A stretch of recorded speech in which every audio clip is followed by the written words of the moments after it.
Husker Nation, congratulations. We're going to have to go to the record books, see the last time Nebraska was above 500 in the Big Ten. And, of course, on Mickey Joseph, 2-0 in the Big Ten. But as it counts for the 2022 season, Nebraska breaks on top of the Western Division in the Big Ten. This is how topsy-turvy the Big Ten is in the Western Division side in 2022, is that we've got now play in October, and we've got Nebraska, who has looked at times much of the season like the worst team in the Big Ten Western Division, Northwestern aside. But look at the head-to-head. It goes Northwestern's way, of course, going all the way back to August.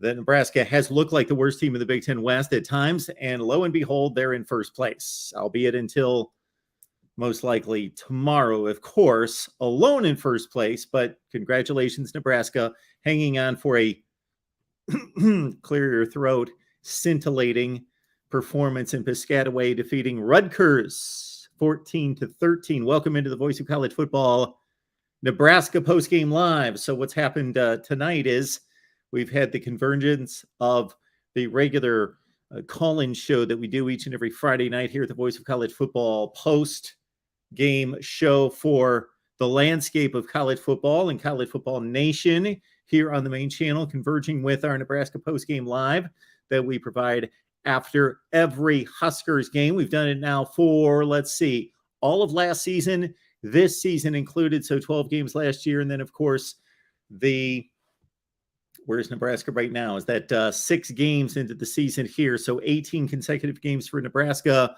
most of them losing efforts. Let's see, Nebraska would be now 3-6-12 in our postgame show era here at the Voice of College Football, but they get the win tonight. Therefore, we welcome in actually the rest of College Football Nation into our Nebraska postgame show. So Nebraska fans, this is the way it works.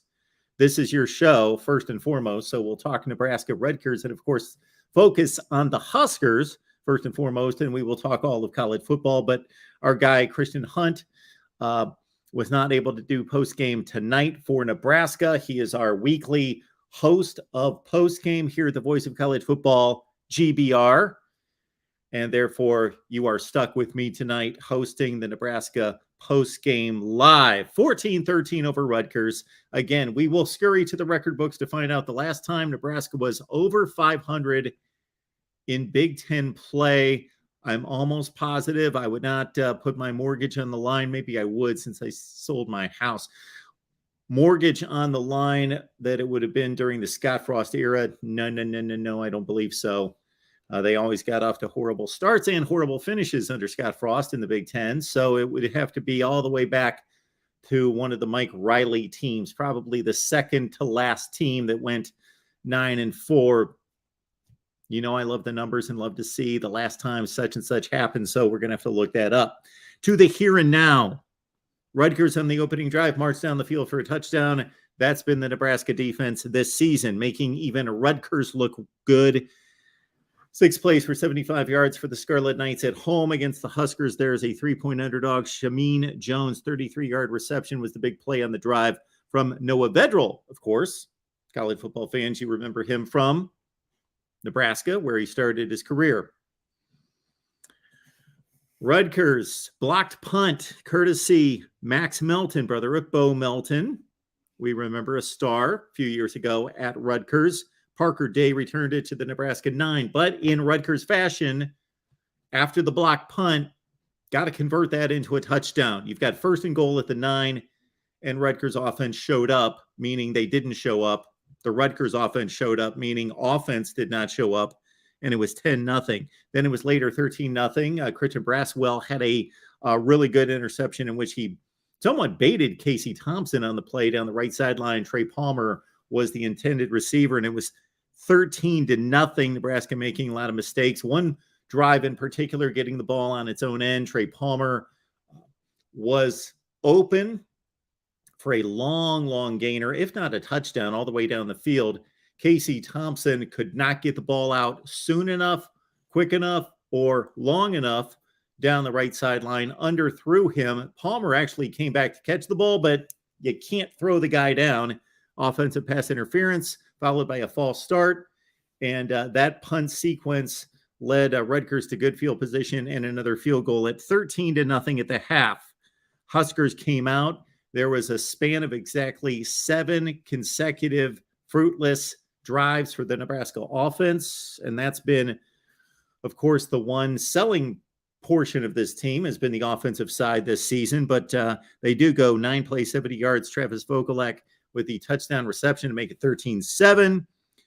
3 interceptions by Nebraska, all proved to be very important because you had one by Brandon Moore, which stopped a Rutgers drive at the Nebraska 37. You had Miles Farmer with a pick that led directly to the Nebraska touchdown drive.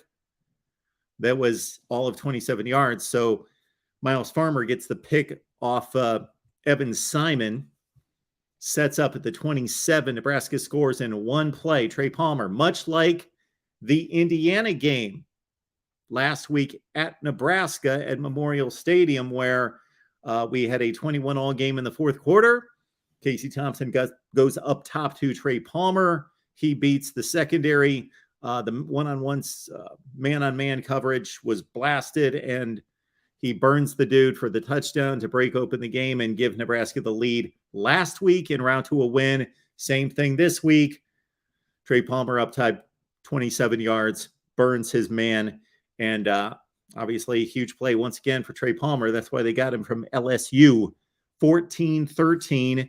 And then Nebraska got the football in its own end, inside its own 10. So Rutgers with a perfect opportunity with about 5 minutes left in the game to stop Nebraska, get the punt back, great field position, only needing a field goal, 14-13.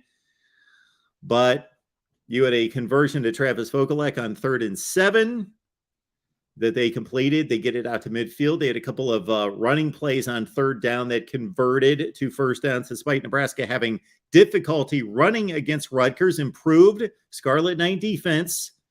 They can stop the bad teams in the Big Ten. Even a team with an offense like Nebraska has shown this season, most of the season. And then finally, they did stop Nebraska on the holding penalty that went to the sideline, even though there was a key pickup where Casey Thompson, 3rd and 7, hit Vogelek on the slant to extend the drive. That was huge because there's 4 minutes left. They're going to have to punt from their own 5-10 yard line. They didn't. They pick up the first down on the slant route. They punted out to midfield, but that didn't happen. Of course, Rutgers did not get the stop until later, get the ball back with about 2 minutes left. Evan Simon with a pick by Malcolm Hartzog, who clinched the victory for Nebraska, 14-13 Nebraska. All right, we invite all of you and your calls. And again, so here's the deal, Nebraska fans. If you want to talk Huskers victory, call me. Call me and leave comments in the live chat as well. Not that you have to call. You're not used to the call-in show. Post-game, I know that. So we will be looking for your comments, but I'm here first and foremost to answer your questions concerning Nebraska football and the road ahead at 2-1 in the Big Ten. Look at that, 2-1 in the Big Ten. And then, of course, we're going to take the calls here. So first and foremost, the priority, let's see if we've got our Nebraska folks on the line. Then we'll hit the calls. And man, we've got some comments coming in here. Go Blue. Yes, let's get Nebraska people in here. Where are you? Where are you, Nebraska people? What you got? I'll be looking for you. Yes, Odyssey, thank you so much for updating the score for us. We've got an update from City Field by David Knight. Okay, Padres win. Gotcha. We will run down the scoreboard, of course, later All right, all right, all right. And please, yes, like the video, like the video. All right, I'll be looking for Nebraska content there in the chat. Meanwhile, we got Hunter on the line to talk college football tonight. Lead us off. Hunter, what's going on? How's it going, Mark? Hey, can you hear me? Sure. Hey, can you hear me? Yeah, I got you. How you doing? Hey, good. Um, that was an interesting game. I didn't think Nebraska would be able to pull it off there at the end, but They were playing Rutgers, Hunter. They were playing true. Rutgers. But given Nebraska's Oh, I agree with you. I got you. so, but I got a good friend of mine who's a big Nebraska fan, so I was happy for him to be able to get the win for his team. Do you think that Mickey Joseph has a chance of becoming the permanent head coach? Yes. I believe he's got a chance. We're going to weigh that chance at. So, first of all, they've got to look like they've got some life. They've got to look like he can run a football program, like he's going to motivate and be the guy that can lead a football program and that the team responds to, plus has, his ducks in order in terms of organization, time management, game management, personnel, organization, and all of that in line. Yes, he's going to have to show that. I don't think the expectations are going to be unreasonable, but considering how bad the Big Ten Western Division is, that I don't think that he can just show that, okay, they're a little bit better than they were before. So let's see. He's going to have the ship for, I believe, 8 games. So if he goes 4-4, I don't necessarily, knowing what that's going to look like against that division, I don't necessarily know that they're going to say, okay, he's proven that he's our guy. They fired Scott Frost to win. So I think he's going to have to show a little bit more than that, unless they're just extremely impressed with the way he runs the program outside of what we see on the field. And that could be the case. Didn't he play at Nebraska? Or Yes. I'm confused. Okay. Absolutely. Okay, I don't know if I was confusing that with somebody else. Absolutely.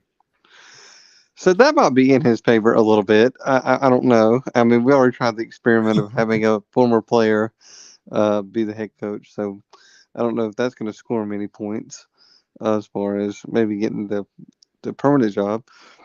But I do want to transition to something right quick before I get off. Are you confident with Jalen Milroe of what you've seen last week to be able to lead Alabama to a uh,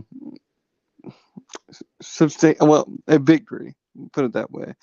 But do you think that he's a capable quarterback after what you've seen last week? I trust the entire process there. So this is what I mean by that, is that I didn't necessarily see enough in 9 pass attempts to know that Jalen Milroe can do it against top 3 or 4 defense in the SEC that he's going to face on Saturday. However, there's a reason he was recruited, signed, all of that, and then not just buried 5 quarterbacks deep on the depth chart, but the number 2 guy. So he's the number 2 guy at Alabama for a reason. Now, we saw him run like the wind.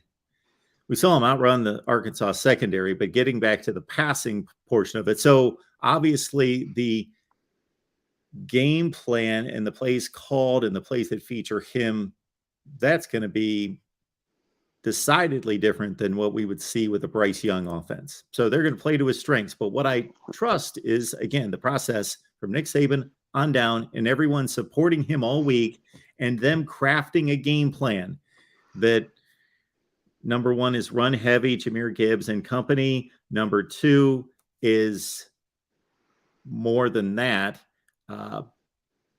being able to determine, and I'm sure they already know, what pass plays he is most comfortable with, the type of throws, and again, the type of plays with what personnel and the whole deal, that they will craft a game plan that's going to be limited, but it's going to suit him. And that's going to make him look good. Well, after talking to I'm subscribed to a couple of different Alabama pages on different various of the websites and everything. But everything that I've heard from him, and even I follow recruiting very closely, so I'm familiar with him as a recruit. But he does have a cannon. But I think um, he is run first, throw later type of a quarterback, kind of like a Jalen Hurts. You didn't see Jalen Hurts come along with a passer until he got to Oklahoma, where he kind of threw the ball a little bit more in that kind of a Lincoln Riley type of offense. And you got to keep in mind, this was the guy that was committed to Texas when Sarkisian took over, and then ended up flipping his commitment to Alabama. So, if Sark really liked him as a quarterback, then um, you got to put some stock into that as well, because of how good of an offensive mind he is. But I have confidence in Jalen,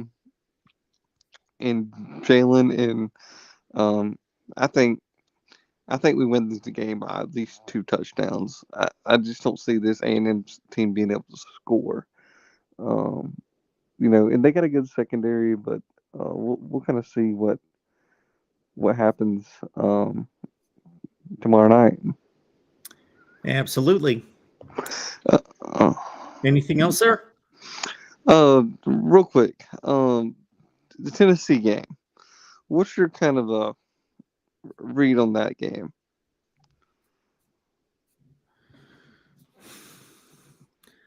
I think it's a toss-up in Death Valley. I think that LSU actually has, in some ways, a better team. They've got a better defense than Tennessee does. I watched them again last week against Auburn, saw most of that game, and I just think, wow, that LSU defense, boy, they have some dudes that can just run people down, close on the football, come off the edge. They're really good. And Tennessee, there's still a difference between playing in the West and playing in the East, and we know what that's been over the last 10 plus years. So you take probably the second best team in the East, maybe the third best team in the East, but right there against a run-of-the-mill team in the West. And I just think that John Emery's going to have a nice game against the Tennessee defense, and he should. They had a bad defense last year. It's much improved this year, but I don't know that it's improved that much to where the defensive comparison goes LSU's way in a huge way. The offensive talent is comparable, but Tennessee's just, they have a second full season coming up under Josh Heupel's system. They've got a more consistent quarterback. They've got a more established running game. Everything just, Tennessee's offense is well-oiled. It's one of the best 10 offenses in the country versus LSU still trying to figure out what they do well. And when I see them operate like they had to against Florida State when Jaden Daniels had to be the entire offense, that's why I say John Emery needs to supplement that, and he needs to have a big game because Jaden Daniels cannot carry a team to a win. And I'm not saying that he can't deliver the key passes and key runs to do it, but he can't be the guy that runs it 18 times and throws it 35 times, and he's got the ball in his hands every play like he did against Florida State and win against a really good team. So I do favor Tennessee's place where they are as a team over where LSU is. They just got their act together more, but LSU is certainly capable of winning this game. And again, probably has better overall talent on the entire team, both sides of the ball. I just think there's some dysfunctionality with LSU right now. Sure. But I slightly lean Tennessee in this game. And it's on a scale 1 to 10, it's probably a 6 on how strong I think about favor Tennessee in this game. I think it can go either way, but I think Tennessee's got the more offensive power to score. And you just don't know what Jaden Daniels are going to get week to week, so And you're right. LSU definitely has a better overall talent roster from a pure talent standpoint. Um, there's just some internal things right now that are hindering them. So anyway, I know you got other people on the line, so uh, um, I will. I'll probably talk to you at some point tomorrow. Thanks, Hunter. Appreciate it. Enjoy the Bye. games. So once again, Nebraska fans, we apologize that we don't have our dedicated Nebraska show and host Christian Hunter. Christian Hunt with you tonight. I was looking in Hunter's name, obviously, our last caller, but Christian Hunt with you.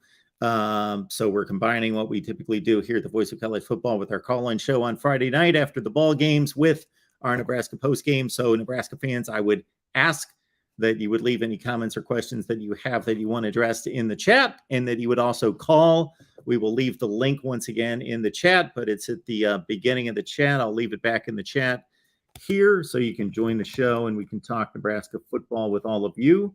Meanwhile, as we take calls, we are previewing week 6, and we've got Ben on the line. Ben, how you doing? Hey, pretty good. How are you doing, Mark? I am doing just fine. What's going on? So I am not particular. I had a question or I wanted a comment, but it's not particularly a Nebraska comment. But it's about that game. When I was watching it, I was wondering if you, and this is the question I'm going to ask you, and I've seen this not just this game, but for the Big Ten in general. What did you think about the officiating for that game? I thought it was terrible. And I've seen some games that I've rewatched this year that were just terrible. Like the Maryland, if you rewatch the Michigan-Maryland game, they didn't make bad calls. They just didn't call anything.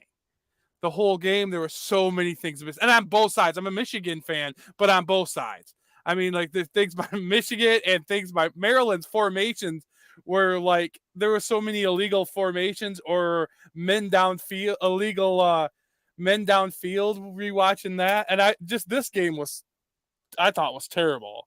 All right. So you get to a number of things here because most fans, when they bring up officiating and they're being neutral, they're not saying, my team got screwed, but they're just saying that was a horribly officiated game. Typically go to two areas, and they go to defensive pass interference, whether they think it was too ticky-tack or that they think that guys got away with murder out there. And then the other one would be offensive holding, particularly on pass plays, that the offensive line was holding and getting away with holds, or that they were being, again, too ticky-tack in calling the holds. That's typically where we go with those, because those are judgment calls. Now, in terms of missing technical calls, that's what you're pointing out right here. That's a technical call. If the officials do not recognize that's an illegal formation, and which basically means there's a few things that come up. 5 guys in the backfield, like tight ends back when the tight end should be on the line and things like that. Yeah.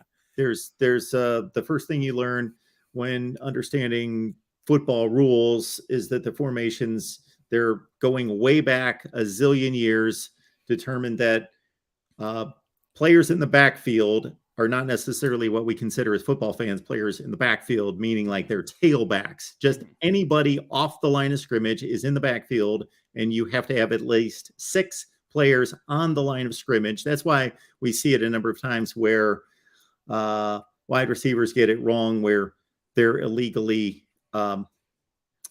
in formation. Also a lot of people don't understand. And obviously the only guys that can go out for a pass have to be either in the backfield or they have to be the end men on the line of scrimmage. So you're saying you saw those things. I wasn't watching the formations intently to know if they were missing calls like that, but I'm saying I would be pretty surprised and appalled if they were missing that. Well, there was a couple of them. I was like, there was 5 men in the backfield and they ran the same play twice where there's 5 men in the backfield.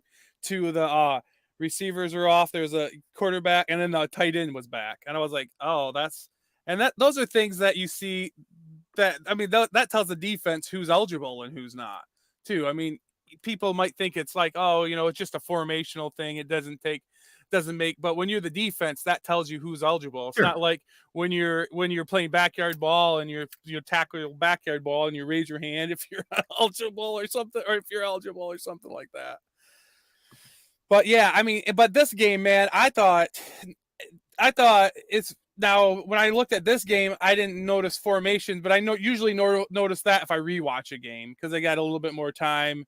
But this game, I noticed like that last interception, they were calling ticky-tacky like offensive and defensive or offensive pass interference, I think, this game. And in that last interception, the DB like pushes the wide receiver like in the back and pushes off from to get to the interception. I mean, did it? I mean, that's what I saw when I watched it.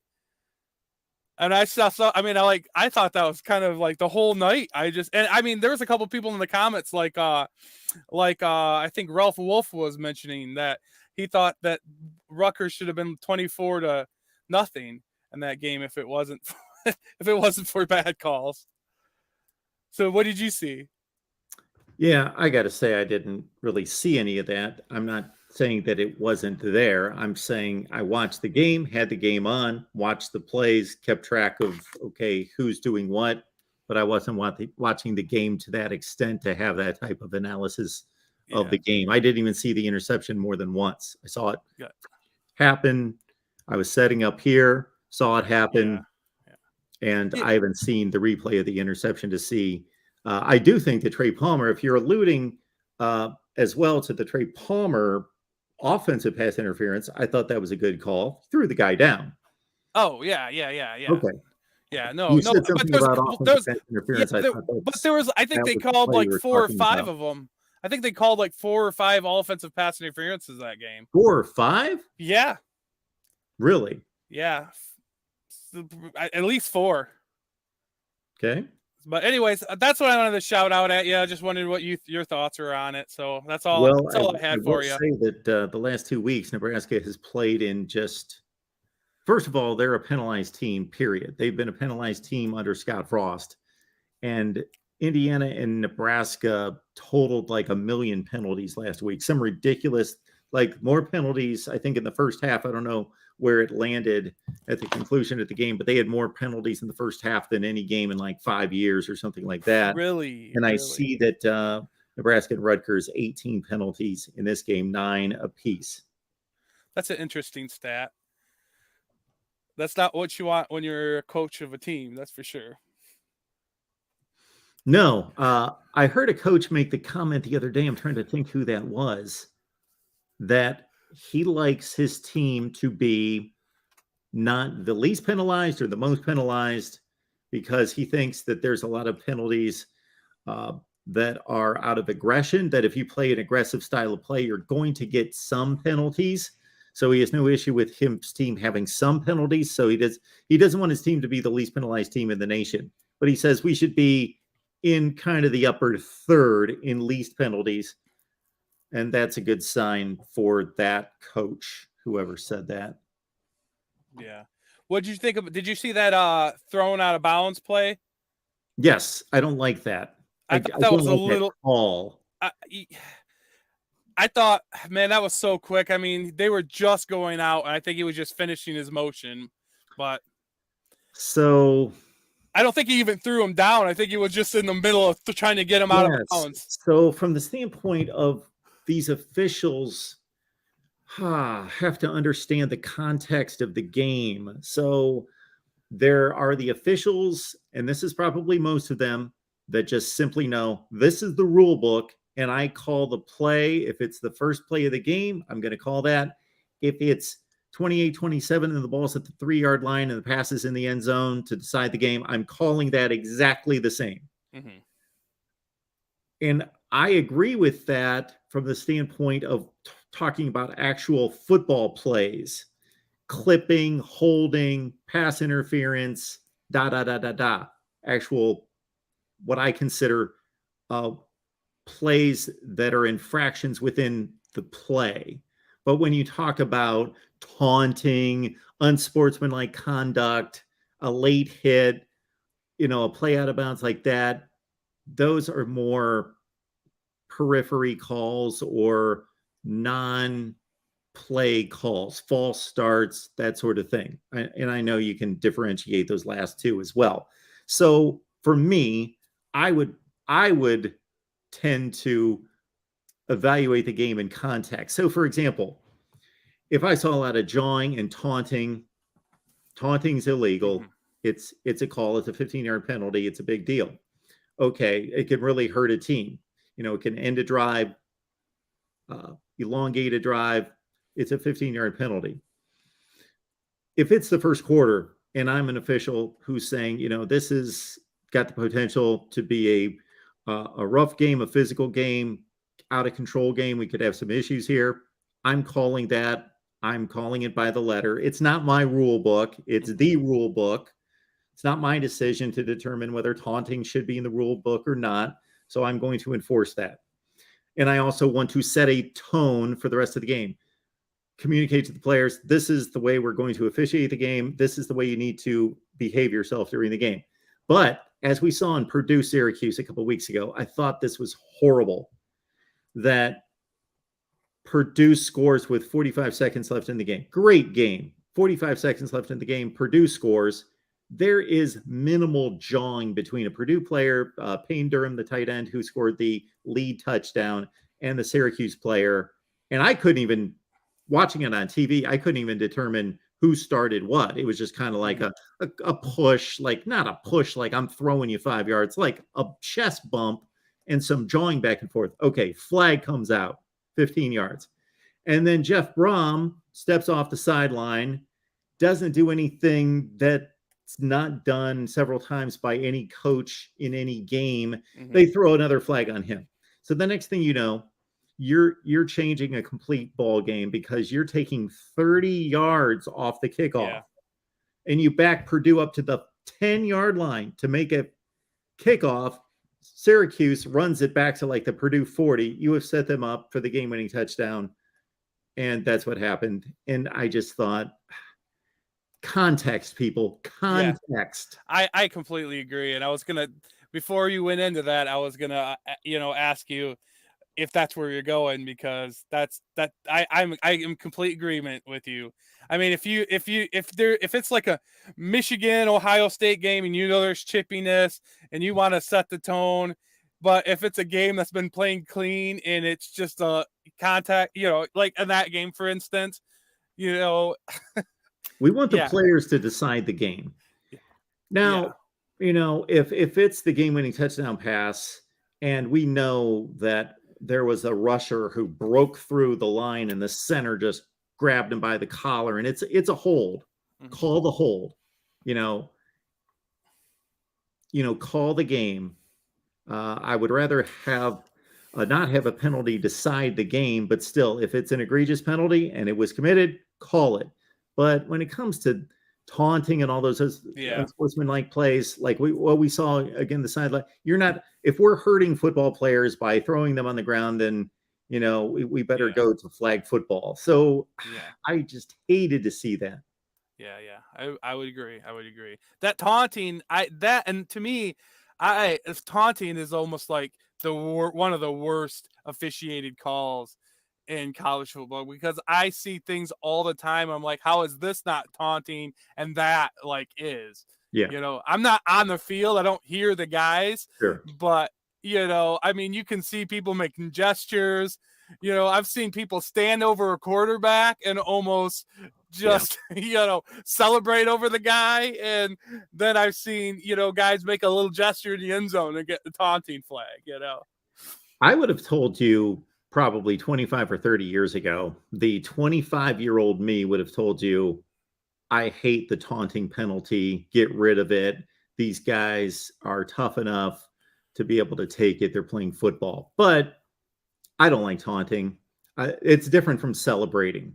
Celebrate, sack the quarterback, turn around, get away from him, celebrate with your teammates, throw your hands up, jump up and down, do whatever you want to do. Go into your little dance, as long as it's minimal. I am sick of seeing in the NFL every time somebody makes any kind of play, everybody's got to rush down the field into the end zone and take pictures and do, pose for photographs and all this other business. And it's like you made an interception off a deflected pass that was right to you. You didn't do anything that special. Great for you. You caught the football. You made it. It's Show just some class, getting man. ridiculous. But I don't draw the line because at a certain point, these guys, they watch film, they lift weights, they run all year, they hit each other. To score a touchdown is a big deal. Most guys aren't Bryce Young where they throw 45 touchdown passes. Getting into the end zone is very difficult for the majority of these guys, and they do it once or twice a year, not 45 times a year. So it's a big deal. Let them celebrate. But the thing about the taunting is most of the time, the play that leads up to the taunting, whoever, quote, won that play, got the better of the other player. It's kind of an unfair situation. It's usually not, here's a running back coming through the hole. Here's a linebacker that's got him squared up. And who's the better man? Then, hey, you know what? I don't like taunting, but you've got some leeway to taunt there because you sized him up and it was man on man and you nailed him. Versus there's a receiver on the sideline, the ball's being thrown. You'll see sometimes the safety will just come out of nowhere and just lay him out and stand over him. Well, that receiver had no chance. He's focused on the ball. He's not in a physical contact situation. You are. Anybody can make that play, and you're standing over him like you did something special. You didn't do anything special. You're not the better man, the bigger man, the tougher guy. Yeah, he was waiting on the football. The quarterback not into a whole taunting thing because I could go on about some of these things, but of course that's why we're here. All right, Mark. Well, that's just I wanted to get your take on it. I mean, so what do you think about? I mean, so you haven't noticed it being any worse or better this year? I guess this is where my college football coverage suffers to a certain extent. I'm watching like 3 or 4 games on Saturday at the same time. So I'm never watching one game that intently. I'm trying to watch as many games as possible. So the officiating, You got so much. I know. You break down games. I mean, you watch so many games, and I'll tell you, I'm impressed at all the play-by-plays that you remember when it comes to a game. And you'll tell me things I look at the scoreboards or watch the highlights. And I was talking to you just last week and earlier about the top 25, and you were telling me about things that happened in the game. I was like, man, I completely missed it. I'm going to have to backstep here a little bit because I got to the point where I was trying to watch too many games at the same time, and I just don't have what I want to do. I was looking at this wall over here, and I was thinking, at some point I'd like to have about 4 to 6 fairly large monitors in front of me. Not that I could really focus on that many. I've got like 3 different size TVs and then 2 laptops, but I pretty much determined I can only really watch 2 games at the same time and then have a third game there if they're both in commercial or in a timeout or something. But I can really only, because I started trying to keep track of 3 and 4 games at the same time and watch them all. And then I realized, it's like 3:30 in the afternoon and the noon window's up. And I'm like, I can't really analyze any one of these 4 games because I can't I'm good with one game, maybe flipping over to another game. I start to lose track of what's going on when I do anything more than that. Yeah. And I hate that. I got to hand it to you. Situations come up and people call and be like, should they have done that? They only had 2 timeouts. And I'm thinking, I don't know that they had 2 timeouts because I wasn't watching the game that intently to know that they only had 2 timeouts to figure out. And I do love to post videos, and I have a lot of these in the past, but I haven't done one in a long time where I'm scrutinizing clock management and game management. I enjoy doing that, but so I need to watch games a little more intently to do that. What I like to do is I like to watch, like for the Big Ten network puts out the games in 60 minutes. Yeah. And those are nice. I like Yes. to catch a game. If I can't watch it, I like to watch it on that. That's a great way to watch a game. It goes by. They do a good job of getting most of the good details in there. All right, sir. All right, have a good one, Mark. Thanks, Ben. Have a good night. All right, next up here we got Jeffrey on the line, voice of college football. Jeffrey, what's going on?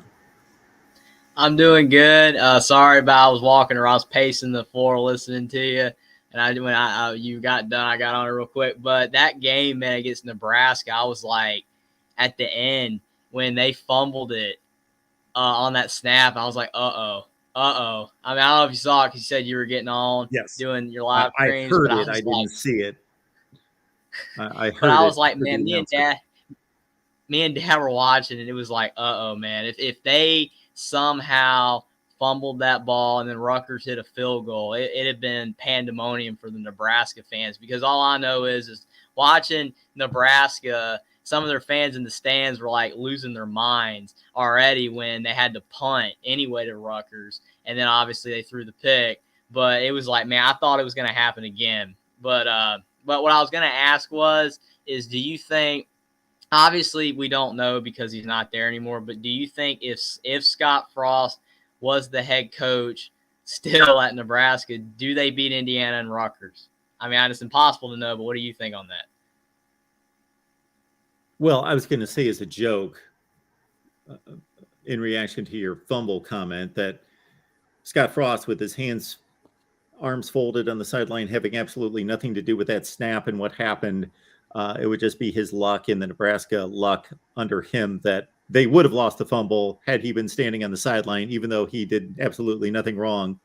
And I don't believe that, but anyway. On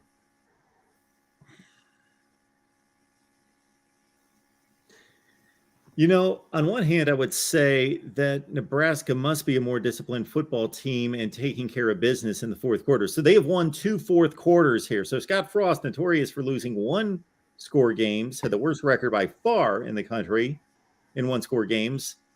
And most of those, well, there was a majority of those that were blown in the fourth quarter, of course. And I'm not talking about they were down by 3 scores. They came back to make it look close. No, they were in the game the whole game into the fourth quarter, and they blew the game.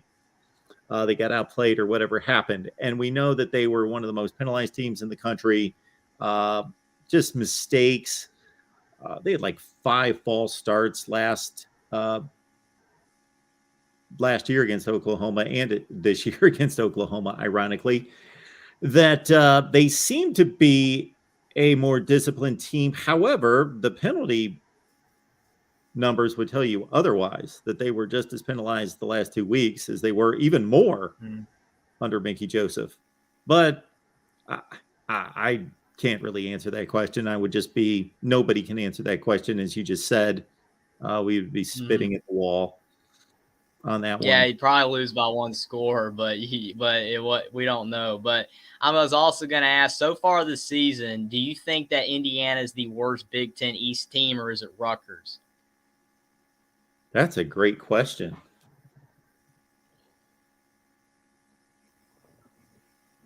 I think that since Indiana has some semblance of a passing game, Connor Baselake is a better quarterback than the 2 that play for Rutgers, and their receivers are better. I think Indiana has a higher ceiling. I think that when they're playing well, like they did in coming back against Illinois, sure, they got a lot of breaks in that game, but still they beat what's become like a mid-level Big Ten team in that game. I don't know that Rutgers is capable of that. Indiana can play a low-scoring, more defensive-sided game like Rutgers, or they can open it up and play a more high-scoring game and still be competitive. So I think they can win different ways, and I think they've got a higher ceiling. But Rutgers, with this defense that they've got, certainly they have a Big Ten caliber defense, and Indiana generally does not. It's a close call. I'll go with IU. IU is being better than Rutgers by a little bit, yes. By a little bit, yep. So the thing about Indiana, I never mentioned this the other night, but DJ Matthews and Cam Camper were out against Nebraska, and I'm not saying that they would have won, but that did affect that game because, as you're saying, Indiana's passing attack is good, and against Illinois, Cam Camper and DJ Matthews had most of the yards in the passing game against Illinois, and against Nebraska, since they were out, their passing game was way worse. So I do think that if they both play, I think that Indiana would have maybe had a better chance of beating Nebraska. I think that did hurt them having them both out because Indiana can't run the ball because the offensive line is terrible. They dropped 5 or 6 passes, correct, against Nebraska. Mm-hmm. Mm-hmm. I got another question for you. Do you think that Texas A&M has a better chance to beat Alabama, or Indiana has a better chance to beat Michigan? That's a great question. It shouldn't be a great question.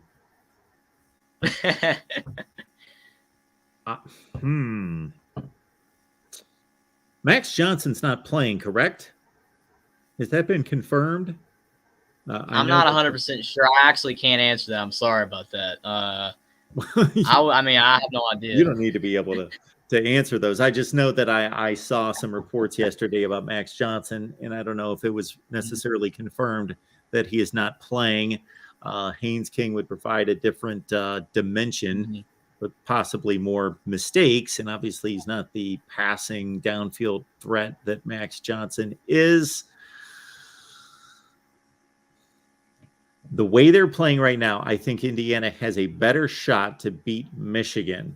For some reason, I can envision it, despite what we saw last year and despite all the talent Texas A&M has, it shouldn't even be, I shouldn't even have to contemplate it. It should be Texas A&M. But my gut tells me it's Indiana, although logic tells me that it's Texas A&M because their roster's almost as good as Alabama's. Mm-hmm. Yeah, that is a great point. On Indiana, I think Indiana would have a better chance maybe to upset Michigan, but everybody's labeling this as a trap game for Michigan. And the fact that it's on Fox, it's going to be a bigger stage and everything with the big new kickoff crew being there. I think they're kind of hurting Indiana here because of the fact usually Indiana does better. Tom Allen succeeds when Indiana – people don't think they have a chance. And even Josh Pate over at, and I don't obviously not trying to promote anybody else, but people know Josh Pate on here. Josh Pate literally had a video on YouTube talking about, is this a trap game? It's like, come on, guys, don't do this. You're making Michigan respect Indiana. Give Michigan, literally give them the thought that there's no way they're going to lose, and that's when Indiana has a chance. To me, they're hurting Indiana by saying that there's a chance for Indiana to beat them. Oh, I get you. You want this to be a noon kickoff on the Big Ten Network and nobody to talk about it, nobody to think about it, just kind of put it away and IU to jump out. And you know what? Normally, part of me wants to counterpoint you that it shouldn't matter. What's it matter if it's a trap game or not? If the players are focused on the game or not focused on the game one way or the other. However, players are on social media, players watch, players listen, and shoot, I'm not going to pretend that maybe some Michigan players get snapped out of a funk this week because the big noon kickoff's there and they know it's on national TV. When I say national TV, everything's on national TV, but it's a spotlight game on a network. And like you say, that people are talking about, hey, maybe this is the upset of the week. Maybe that wakes Michigan up a little bit. You're right. Mm-hmm. Although, Jeffrey, one of my favorite stats, sorry to interrupt, one of my favorite stats doesn't exist, that I wish existed, and if I had the time, I would compile it myself, is I would define trap game, because we all know what a trap game is, but it would have to have some kind of definition of, you played a ranked team, and then you were going to play a ranked team and you're playing a team with a losing record or something like that. So you define the trap game. And then I actually want people to track this. I would love to have somebody go through and track it because we all think, it seems, that there is such a thing as a trap game but I would like to see if it actually plays out that way. If it can be statistically proven that trap games are more likely to be upsets. Mm-hmm.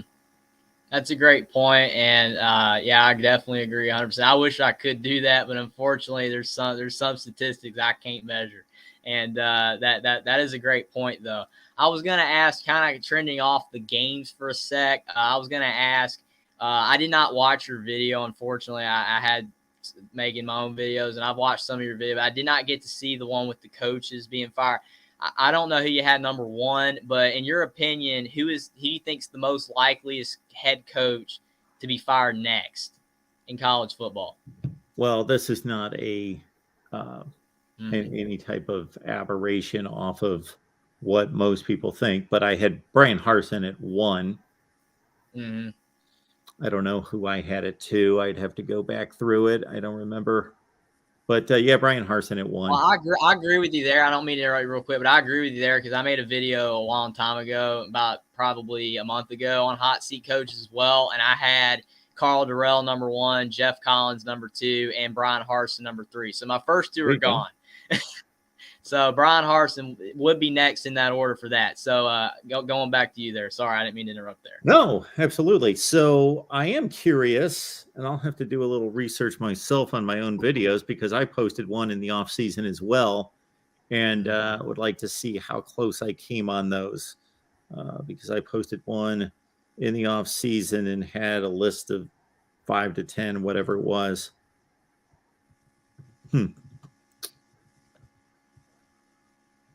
All right, sir. Anything else?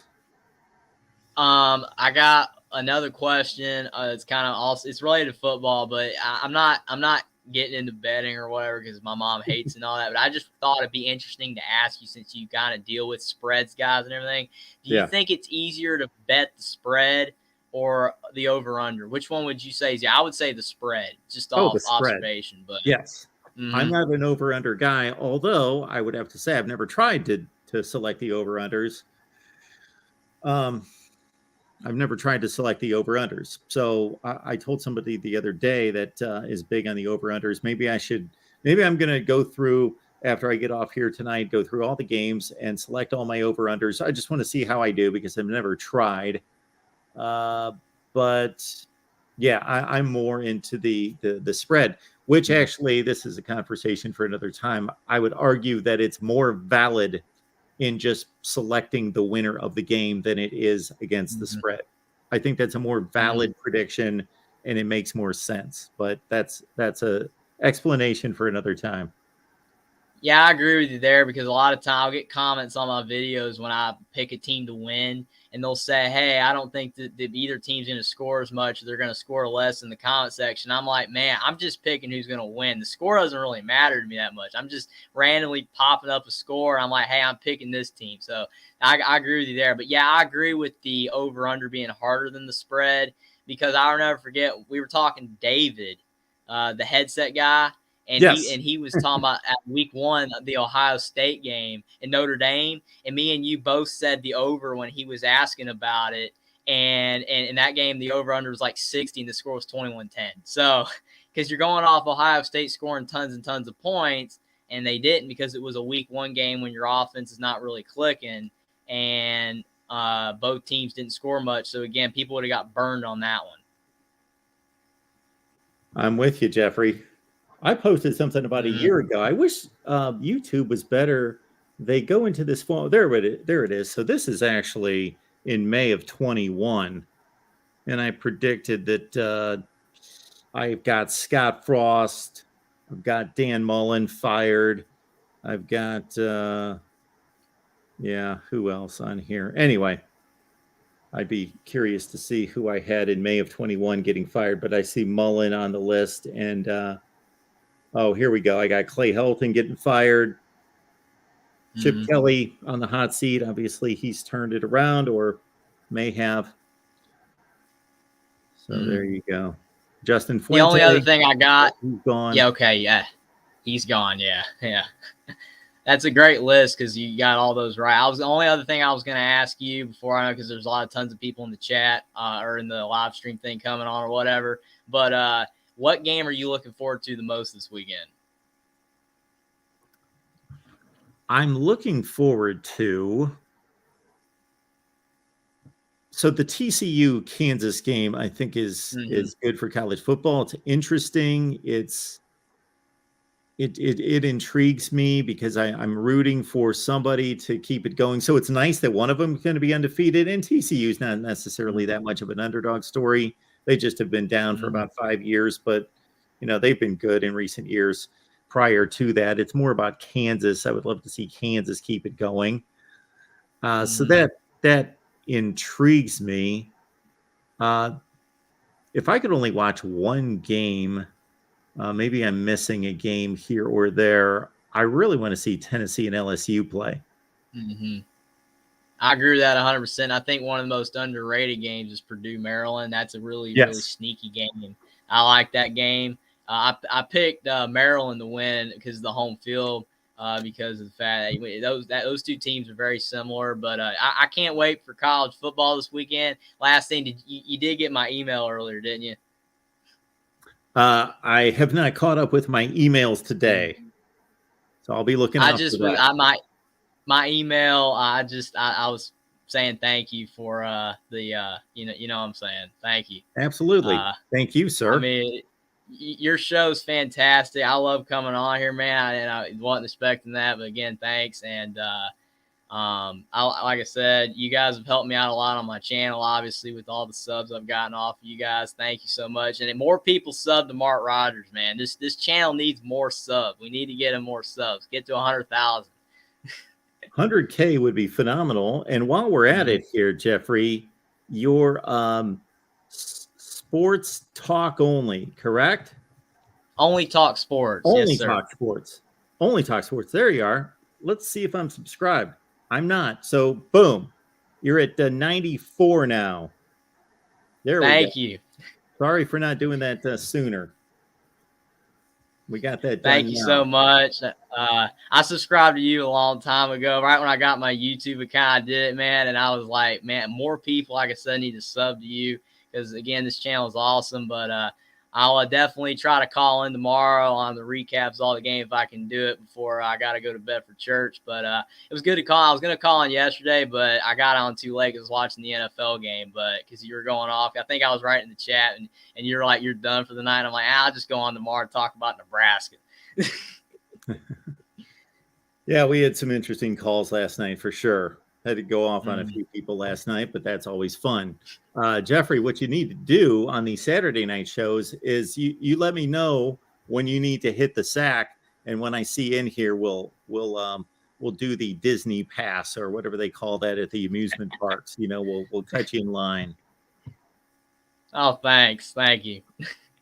It'd be a little bit better if I was on the West Coast. If I was on the West Coast, it'd be no problem. Absolutely. But I'm on the East Coast, man. I want to watch these Pac-12 games, but it's just too late. Yeah, so I like to watch the Pac-12 games too, but I started figuring that it's ridiculous if I'm going to watch Pac-12 football and then get on here at 2:00 in the morning just to start 2:00 in the morning. So I get on about 11:30. I'm on here during the Pac-12 games. As you see, we're on here till 3:00 in the morning. Then I'm working my top 25, and yeah, it's a late night on Saturday for sure. Yeah, you do hard work. You work all day, 10 a.m. in the morning. You're doing interviews, and you're going all the way into the night. I don't see how you do it. I made 4 videos today, and I'm just completely worn out. I was like, man, the uploading and the thumbnails and all that. I'm like, man, it's just so much work, man. But I can't believe how much work you do. It's amazing, and you do a fantastic job. And I try to catch as much stuff as I can, but you do a fantastic job. Appreciate that, Jeffrey. Thanks for subbing my channel. You didn't have to, but thanks. Yeah, let's see here. So we'll look this up. We'll get the link here in just a second. We'll drop it in the chat so everybody only talk sports, but I'll drop the link in the chat, and everybody, we've got about 175 online, and hopefully we can get some folks on over to your channel. Thank you so much. That's awesome, man. Thank you. and I can't wait to come on tomorrow, man. Thank you. All right, Jeffrey. Good to see you, man. All right. So we Thank have you. just posted the link. You know, you've got no callers behind you. So that's up to you there, Jeffrey. I'm just going to be man, we got so many comments to get through. My goodness, I'm like a zillion comments behind. But regardless, I just posted the link to the show for people to join. Now we're going to post the link to Jeffrey's channel so everyone can subscribe there. All right. And thank you. There's no one behind me. Yeah, keep going. Wow, I can't believe it. I had everything plugged up to try to make the connection better on the internet. So I had my phone, or I actually had my dad's old phone. I don't have a phone yet, but my dad's old phone, I had it plugged up, so I don't have any of the games. So I'm trying to think what else is on we could talk about. I had everything I had written down, and I thought it was too many questions because I try to keep it around 5 questions so people can get on, because unfortunately sometimes I can just go forever when I'm talking sports because I love it so much. But well, I'll tell you this, Jeffrey. I don't know if you were with us when we used to have a call-in system, a regular call-in over the phone system. I did it one time. What I've noticed here is that since we moved on from the call-in system, because actually, we can see people's faces. Number one, everybody tells us the audio is clear. Plus, that was costing us like $12 to $15 a show, so there was no reason not just to do it this way. But I did get a ton more calls than when people could just see this is the number and they'd call in, as opposed to trying to find a link. So we do get a lot less phone calls, unfortunately. And we would like to see a lot more people join the show, because we've got a pretty regular rotation, folks, of everyone that typically calls the show most of the time. So we would like to see some new names and some new faces, folks, and don't want to put anybody on the spot. So you don't need to be on camera if you call the show. You can shut your camera off. We'll keep you off the screen. You can just call in like a call-in show. It's kind of ironic because when you had your calling system, the phone line, I called the one time and you had me on for like 5 minutes. And then the next guy came on. But the thing is that I didn't have a YouTube account at the time, which is why or an email address. So I couldn't do the StreamYard. So that's why you didn't hear from me for like 3.5 months, because I said I was going to call in soon. And I was actually bummed about it, because I was like, man, I want to call in again. Mark's awesome. And it's like I couldn't do it. So I think maybe that could be another thing, because I don't know if a lot of people know about, all this junk that you have to do it, because it's not that hard. I mean, I was actually, like I said, I'm no technology Jeffrey. I don't know anything about technology. It's like, hey, if I could figure it out, anybody could figure it out. And I did the camera the first time because I didn't even have my YouTube channel yet when I did the first time on the camera with you, because I wanted to practice, talking so I could be like from a camera. And actually, it's a lot easier for me to do it when I'm talking to you than it is when I'm doing my videos, because I'm talking to someone else instead of just me staring at a blank screen. It's a lot harder to me. Yeah, it is difficult. Different people are used to different things. And certainly I was on television for quite a long time, so it's not a big deal to me, but I understand that everybody has their own comfort place. I think I'm getting a little bit better at it because of the fact when I first started, my speaking was kind of off because I was nervous and everything, but I think I'm getting a little bit better. But I don't know how to do any editing or anything. That's why I have to be 100%. I'm not saying perfect, but I make mistakes. Like one of my videos the other day on Florida, Missouri, I said that Tennessee had beaten Florida 16 of the last 17 times. And I had to get rid of the whole video because Florida's beaten Tennessee 16 of the last 17 times. And it's like, man, dude, if Tennessee fans only wish they beat Florida that many times in a row like that. But yeah, I do that sometimes. I like to say the opposite thing. And on my video today on Illinois, I said Brett Bielema was playing real well. I'm like, yeah, he can't play at all, man. That guy.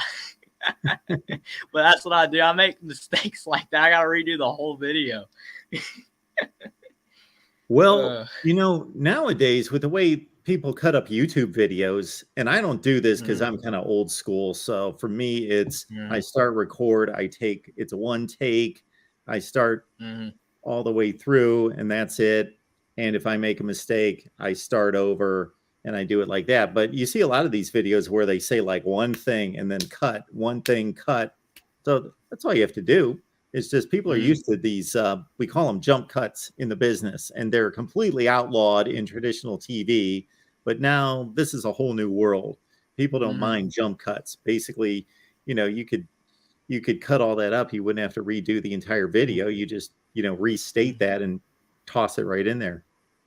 Yeah, I'm trying to learn because I've been trying to figure out how to do the editing, and I will figure it out. Me and my dad were trying to learn how to do it and all that. So I'm sure I can do it eventually, but I'm just trying to figure it out. But you are right. I think, to me, though, like with the editing, though, it's like someone, one of my family members or whatever told me, it's kind of like it's more authentic when you do it without editing, because when you're doing all the editing, like you're saying all these lines and you're flamboyant and everything, but it's not authentic because you're going the whole time and there's no cuts and people can see that and you're going. And to me, that's a lot more, that's talent versus if you're cutting it up and you're putting stuff in, then it's not as authentic as you going the whole entire time like you do. Because I notice you don't cut, and there's a few other channels where a lot of guys don't cut. And I like the ones that cut because it's very high quality and the production's good. And I mean, they're putting all this crazy stuff, these graphics in their videos. Because I had a comment today. Someone said, if you could put graphics in your videos, it'd be great. And I'm like, dude, I just started this YouTube thing. I don't know how to do anything. I'm just in front of my webcam and I'm just rolling. I try to speak clearly so you hear my score prediction. I don't know how to put it on screen. But it's like, again, the authenticity to me is better when you don't edit. And if you notice my graphics, they're a bit embarrassing. Like I put together graphics, like I'll put together various statistics and whatever in a graphic, but they're whatever. I use a MacBook, so whatever the iMovie formula is, we need a whole revamp of the Voice of College Football here, graphics packages and all sorts of different things to upgrade, because we're not there yet by any stretch of the imagination. Jeffrey, by the way, you aren't. Keep going. You aren't talking to the normal 18-year-old here. I'm just letting you know that, because again, I think your graphics are fantastic. Most people would say they're bad. I think they're fantastic because again, I can't even do it at all. And I mean, I'm not saying I'm old school, but I mean, I'm like more of I like stuff, just the traditional. Like I still got a Wii, like, you know what I'm saying? Like I got my Wii I've had since I was 7, and I don't have none of the new games. I listen to older type music. Like the new stuff don't bother me. I'm more old school, even though I'm 18. I'm a weird guy, I guess. No, that's cool. That's cool. You're an old soul. That's a compliment. Well, I will tell you that what I've got envisioned for this channel and for the look and for a ton of things is completely different than what we are delivering. We could upgrade this significantly. We could have the best college football channel. I have no question about that. But I already think it's the best. People. So we're not. I already think it's the best channel. Well, I will say that I appreciate that so much, but. And then I want to get to a comment in the chat because this is kind of fun. That from working in ESPN for so many years, people don't realize that when they launch a show, let's say at the network level, those people are working on that show all day. Like College Football Live, let's say, it's a half-hour show. Those people are working 8 hours, a full crew, 25 people working on nothing but that show. I shouldn't say, some of them are working on multiple shows, but regardless, full crew working on that show, preparing for like 8 hours to put that show on. And before they launch the show, before they do the show one time, they will block out an entire month and they'll rehearse that show every day for a month before they ever go live with it. Now, I would never, it's not realistic to have that kind of time, but it would be nice to actually produce a show. Like I just come on here, obviously just flip on the on button and record and start talking. I don't prepare anything. I just have too much going on with running 25 channels, but I would love to actually produce a really good college football show at some point.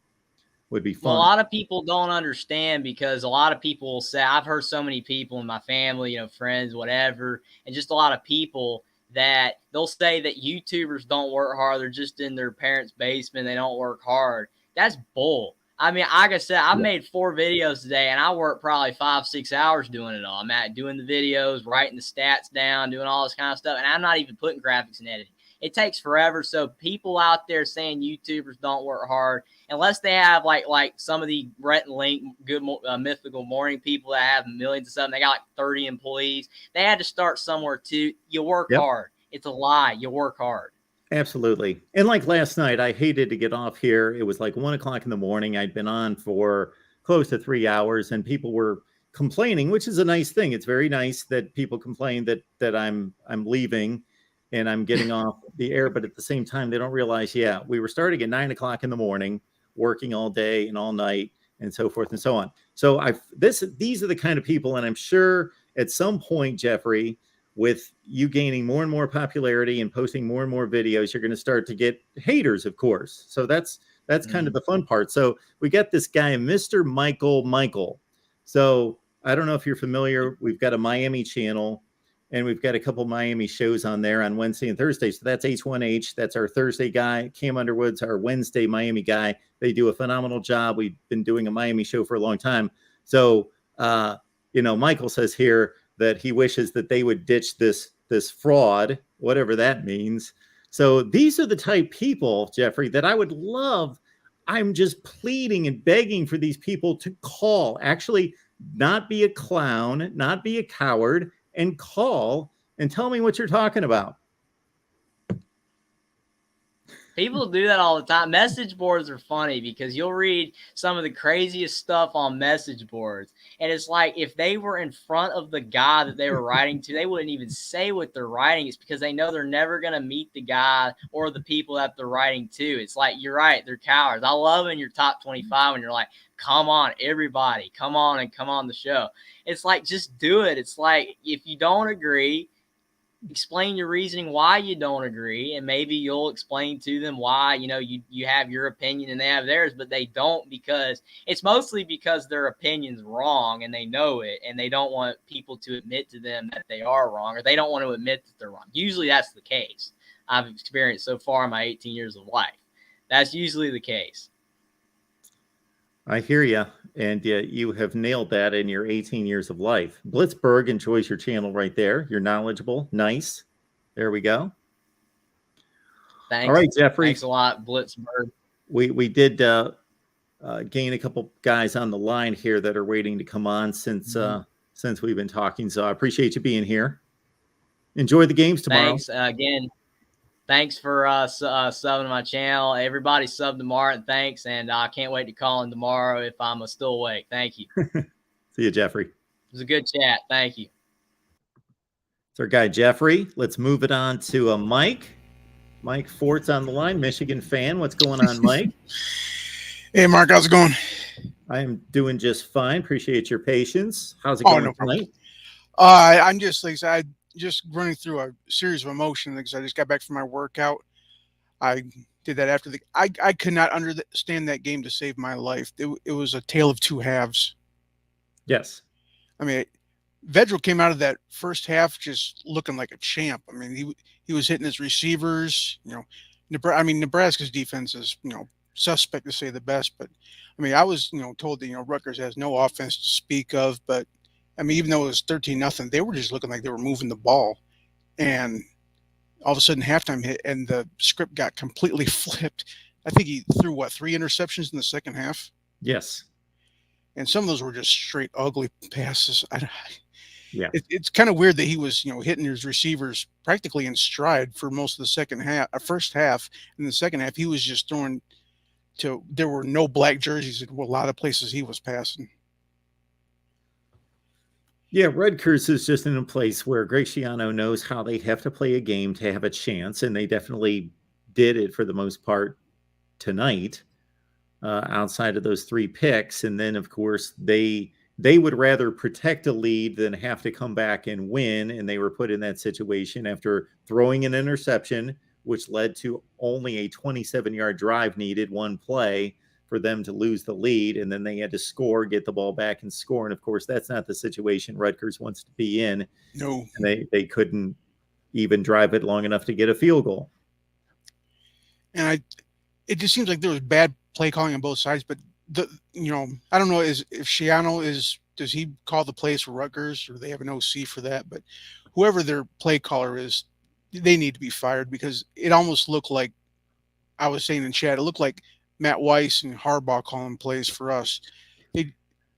Rutgers looked like they were playing not to lose instead of to win the game, and it looked like it ended up costing them. Yeah, well, that's how they play every game. That's their style. And I don't know tons about Rutgers, so this was kind of a refresher course on how Rutgers plays. So, but I thought Shiano was a little bit more of a gambler than that. Well, I think he was a gambler with the Rutgers program that he built in the Big East that was more competitive against its peers and had talent that was close to West Virginia, Pitt, etc., as opposed to what he's got now. And especially when he's got a game like this, where he figures, I've got a chance to win this game. Like, this is one of their games, one of the 3 to 4 games that they play out of 9 that he has a reasonable chance of winning. And that's what he determines the formula to be, especially since Nebraska has a long history now of making the mistake that's going to hand the game to the other team. So I understand his approach. Yeah, I guess he just kind of thought that he kind of rest on his laurels, because I see Nebraska made some mistakes. Now, I thought that when they went for it on was it 4th and 2, 4th and 3, when they were in field goal range, they could have cut it to a field goal lead. Actually, I think it would have been. I think that would have made it it would have been within a field goal. Instead, they went for it and just they got nothing. It looks like. I mean, I don't know. Is Anthony Grant not 100%? Because it seemed like their backup running back was in a lot that game. Yeah, I don't know if anything happened to him during the game, but he still carried the ball the most. He had 18 or 19 carries, but I don't know if anything happened during the course of the game, or just because he wasn't too successful that they thought that Jacques Yant could have been the guy tonight. Now is their backup the Yant Jan? I can't remember. Yes, he's the Is backup. he more of like a utility guy, kind of like? No, he's a hitch it between the tackles muscle guy. Strictly north and south runner. Yeah, I don't want to say that he's strictly north and south, but he's not a utility guy. He's not going to be a guy that you're going to get involved in the passing game or do exotic things with. No. I mean, that game, like I said, it just confused me, because I didn't know whose identity was what, because I thought Rutgers was going to, looking at the first half, I thought Rutgers was going to run away with this, and then it just completely imploded. They still ran Grant 19 times and Yant only 4. So they stayed with Grant.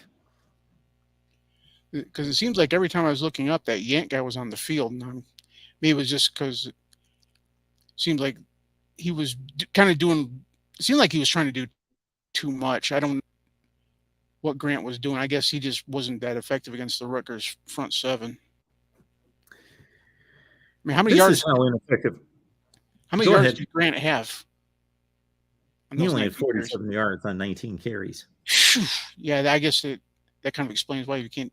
That's about what, 2.7 yards per carry. Yeah, 2.5. 2.5. Yeah, I can see that now.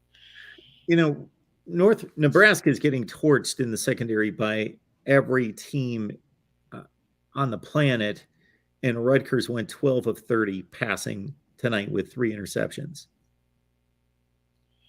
And how much of that was just, Vedral just completely bottoming out in the second half, though? I mean, his stats at the first half couldn't have been that bad.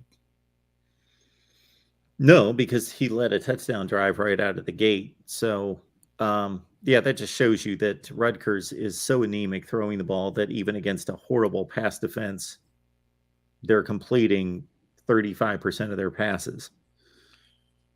Yeah, I was just kind of wondering, is this like, because I know a lot of times whenever, a coach gets fired, they'll kind of rally around the interim. And I was just kind of wondering if this is like, the team just kind of, trying to get Mickey Joseph the job or something. Well, that was the thought going into Oklahoma, that they might be able to pull the upset. Now it's kind of strange to think that Oklahoma's looked as bad as they have the last 2 weeks. Nebraska fires Frost. Mickey Joseph takes the job. A lot of people were thinking, hey, they're going to have this big inspirational effort, their first game, and they get completely run out of the stadium by Oklahoma. And now Oklahoma looks awful. And Nebraska, let's understand that they've beaten maybe the 2 worst teams in the Big Ten, along with Northwestern. The bottom of the Big Ten's not looking too sharp right now. There's a collection of teams that are pretty bad. And Nebraska, Scott Frost might have won these games as well. They killed Northwestern last year. They beat Rutgers the last time they played them 2 years ago in Piscataway. So these aren't necessarily, I wouldn't chalk these up to Mickey Joseph. He held serve. He beat 2 teams that they should beat. Now, if he can pick off a Minnesota, a Purdue, and Illinois, then that's going to show me something. Yeah, I was thinking that too, because it looks like Nebraska's, like I said, they've got Indiana up, they've got Northwestern up, they've got Rutgers up. So now they're kind of going to get in the meet their schedule, and we're going to kind of see if they can, really do something for Mickey, because it's not going to get easier from here on out.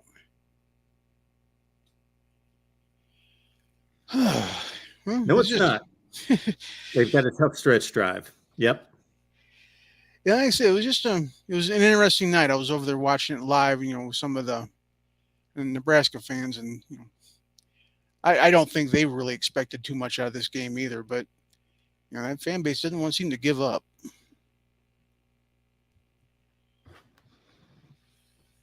Well, it's an interesting fan base, and I say that in a kind way because they are loyal and they are optimistic, despite as much as they've been beaten down. I think when you've got the heritage that they do, which includes dominance in the 90s and national championships, then they still remember that. They still think of themselves that way, and they're.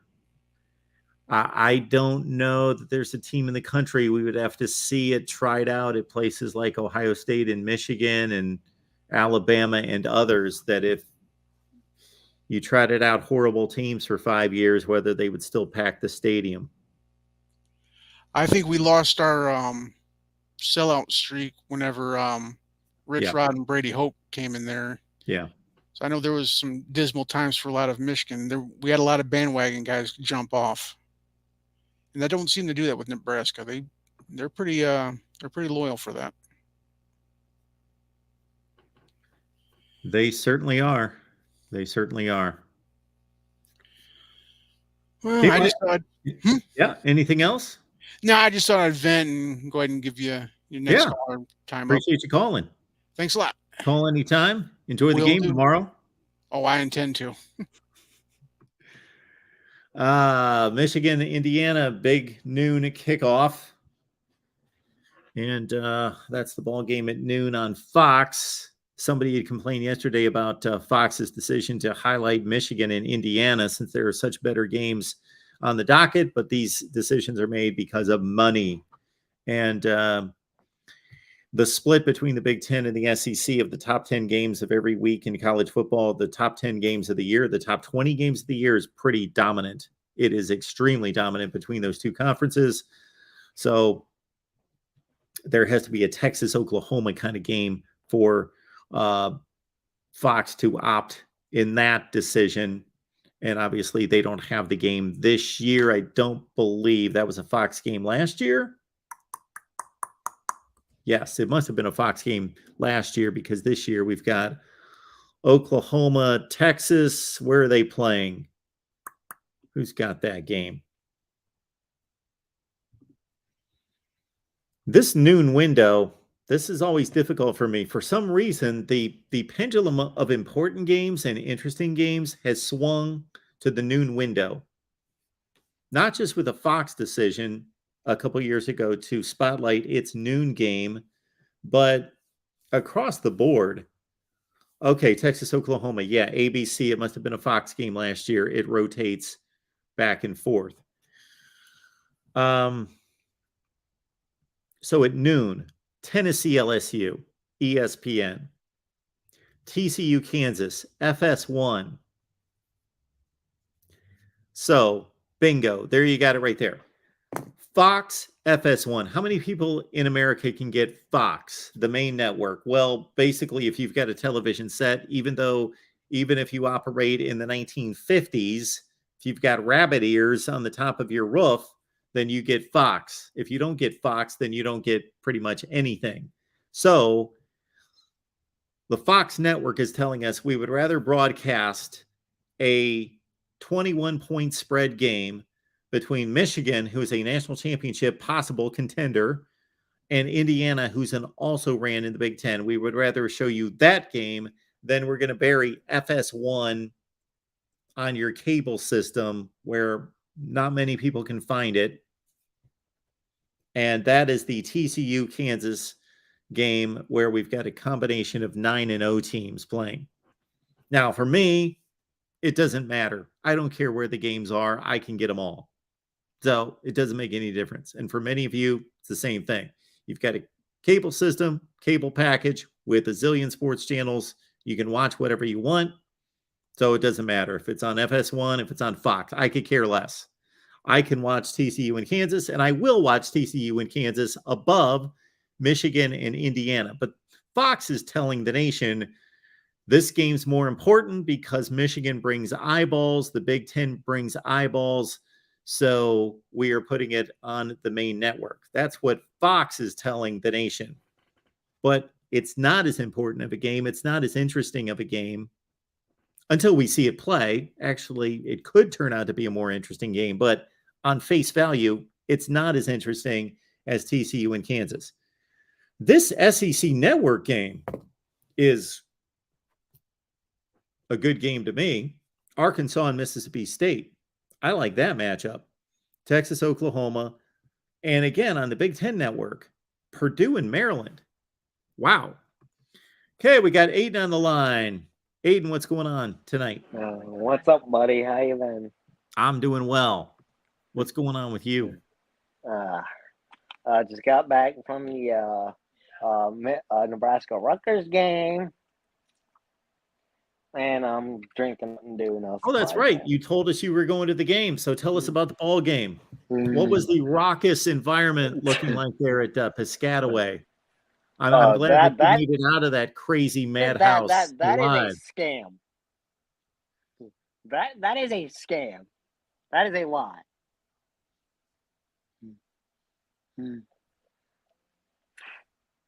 That Rockies environment is a lie, sir. Oh, I just assumed it was Rutgers, Nebraska, Piscataway. I just envisioned just a madhouse. Tailgating, probably 50,000 people in the parking lot. Yeah, yeah, Nebraska won, which is good news for my mother because she's a Nebraska fan for whatever odd reason. It's good to keep mom happy. That's good. We need to display our Nebraska helmet here. There we go. Winners tonight, 2-1 in the Big Ten. Big Ten Western Division leaders. Wow. Sitting high atop the Big Ten.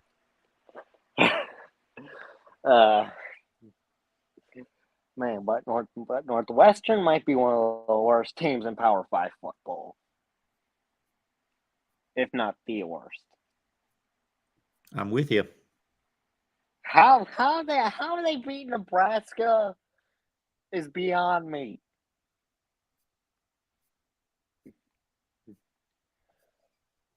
Also, I think Clemson being ranked below Michigan 4 or 5 weeks in is asinine. So you believe that Clemson should be ranked ahead of Michigan? Yes.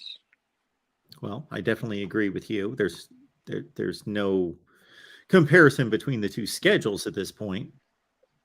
Because I mean, Clemson beat 2 top 15 teams. I mean, the one team Michigan played that has a pulse, and that is not a dead Power 5 program, Group of 5 program, is Maryland, and it was an 8-point game. And I'm not saying that Maryland's a bad team. I think Maryland's really good.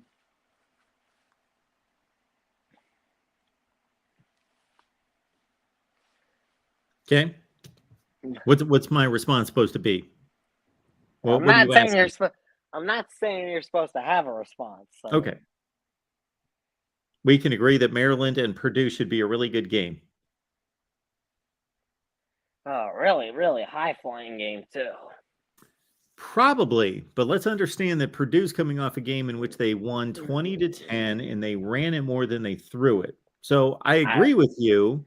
Most likely, we're looking at maybe Aiden O'Connell's shaking some rust that he had last week because he missed the previous game. And also he had rib injuries that I think compromised him last week. Hopefully he's getting better, more healthy, and will be able to attack a Maryland defense that's not nearly as good as Minnesota's defense. So I agree. We could see a typical, what we would expect to be Purdue, Maryland. It should be an entertaining game. It's going to be a game that I'm going to be watching. Yep. Yeah, and it's more important to Purdue than to Maryland. It's a more important game as it stands because I think it's reasonable to expect Maryland to lose to the Big Ten powers, so they are not contending for a division championship. They've already lost to Michigan, whereas Purdue, I expect to be in the race for the Big Ten West. Yeah, they should be. The Big Ten West is ass. And I will say this about Purdue's run game. I think overall they have a complementary running game to the offense they run. Yeah, they do now.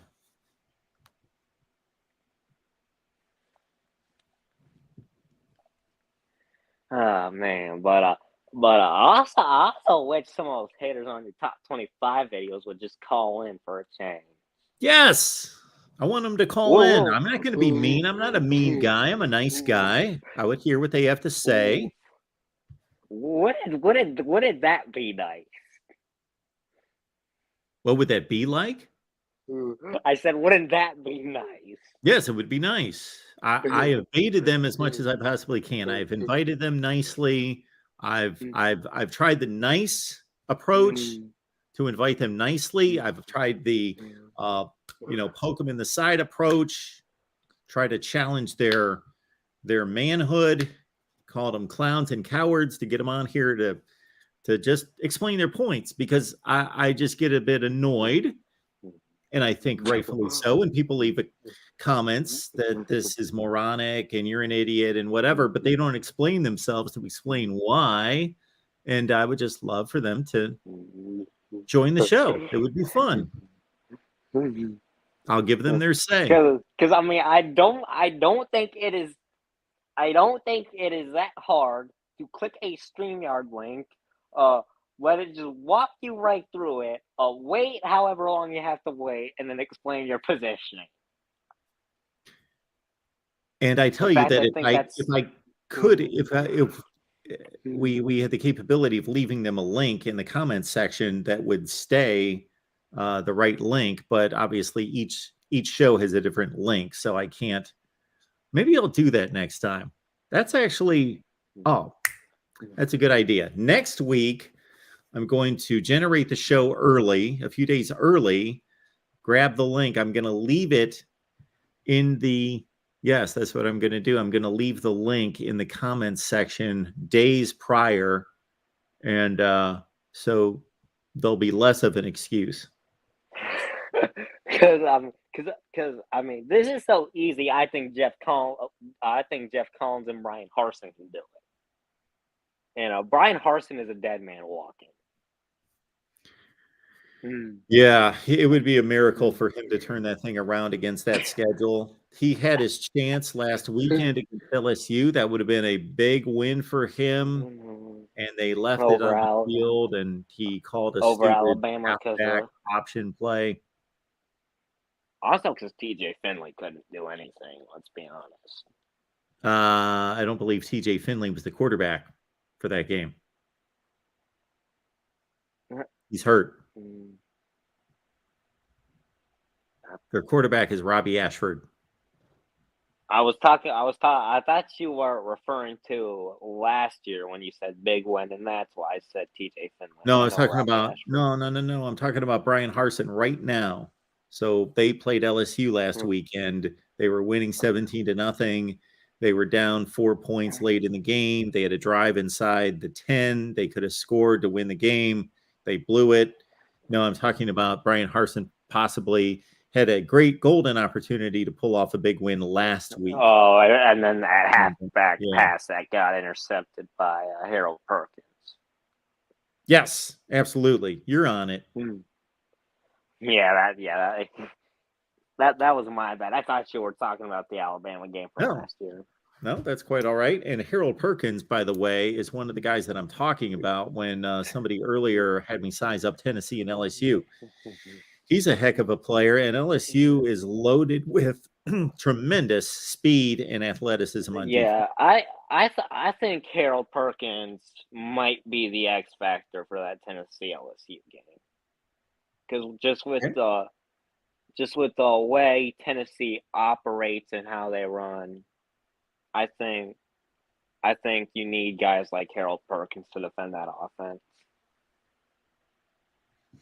Yeah, I understand what you're saying there. It's going to be a fascinating game, and I really want to see this one. I mean, and also if LSU's defensive line does not come to play, it's going to be a long night for them.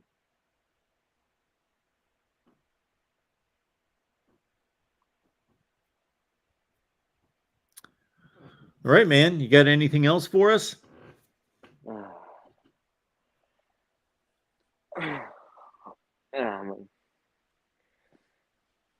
I mean, not much, brother. Have a good night. Well, I appreciate you being here. Enjoy the football tomorrow. I will, brother. You do the same. All right. Appreciate everybody being here at the Voice of College Football. Let's look at Nebraska's upcoming schedule. Again, we wanted to be able to serve the Nebraska fan base who has a post-game show each and every week. So understand, folks who just joined us here on the main channel, that we've got all these team channels, and we deliver post-game here at the Voice of College Football every week on the Ohio State channel, Michigan, Penn State, Nebraska, Iowa, Oklahoma, Texas, West Virginia, USC, Oregon, Miami, LSU, Alabama, Notre Dame, Virginia Tech, and we were hoping to add Florida State tomorrow. So stay tuned for that. We are hoping that we are adding Florida State post game here at the Voice of College Football with FSU taking on North Carolina State. Another game I would love to see. This, man, I think is the best schedule of games. And then we'll get to the Nebraska upcoming schedule with the Huskers at 2-1, leading the Big Ten Western Division. All right. 2 games currently going on: Colorado State at Nevada and UNLV at San Jose State. Okay. In the books tonight, Nebraska 14, Rutgers 13. Houston defeated Memphis. Ooh, that looked like a barn burner. I saw that Memphis was up like 26-13 in this game, 2-score lead, and they blew it. Houston won 33-32. Going to have to check out the highlights. I typically record all these games, but I figured I'm going to be on late tonight. I'm not going to go back and watch Houston and Memphis play. However, tomorrow, what do we do at noon? What do we do? This drives me nuts. How am I supposed to watch all this football? Because I want to see Arkansas and Mississippi State. I want to see Purdue and Maryland. I want to see Texas and Oklahoma. I know the Sooners are down and they could get blown out. I want to see Tennessee and LSU. I want to see TCU and Kansas. That's 5 games I want to see. And that doesn't even include the possibility, unlikely, but possibility that Indiana challenges Michigan. And then suddenly I'd want to see that game. I am not watching the beginning of Michigan, Indiana. I will, if that game goes as scripted and Michigan wins that game 42-10, then I will not watch one play of that game because I got too much good football to watch. But if it gets to halftime and Michigan's up 13-10 at halftime, then I'm like, okay, well, I got to watch the second half to see what goes on with Michigan. And I got to admit that we're running a service to all of you here at the Voice of College Football in the past 2 weekends. What did I do on Saturday? I was watching Michigan, Maryland, and I was watching Michigan, Iowa, and I produced a video, and a lot of people watched it. So for business purposes, do I just watch Michigan play and produce a video? Because I guarantee this makes no sense, except this tells me that we've got a lot of Michigan people here, is that TCU, Kansas, so much more interesting and intriguing than Michigan, Indiana. But I guarantee if I watch TCU in Kansas and produce a video, that will get 2% of the viewership that if I produce a Michigan analysis video. So, and I'm even the nerd that wants to watch Louisville and Virginia play, for as awful as both of them are. But of course, I'm not going to watch one play of that game because there's too many good football games. There are 5 good football games at noon. And I think the real MVP wants to talk about it and probably wants to talk about the SEC. Hey, Mark, how you doing? I'm doing well. What's going on tonight? How are you doing this evening, I'm Mark? doing well. Can you hear me? Yeah, I can hear you. Okay. All right. I don't know I'm what going the to be issue I had was rearranging for the a top moment. Sorry, shelf. I'm trying to. While you make your opening comments, I'm going to rearrange the top shelf and line it with all SEC teams. Well, that's very impressive. You know, the SEC's got the games of the week as we usually do. Tennessee goes on the road to face LSU. If Tennessee somehow pulls off that win, I would argue is the game of the year next week between the Alabama Crimson Tide versus the Tennessee Volunteers. That would be a fantastic, potentially top 5 matchup.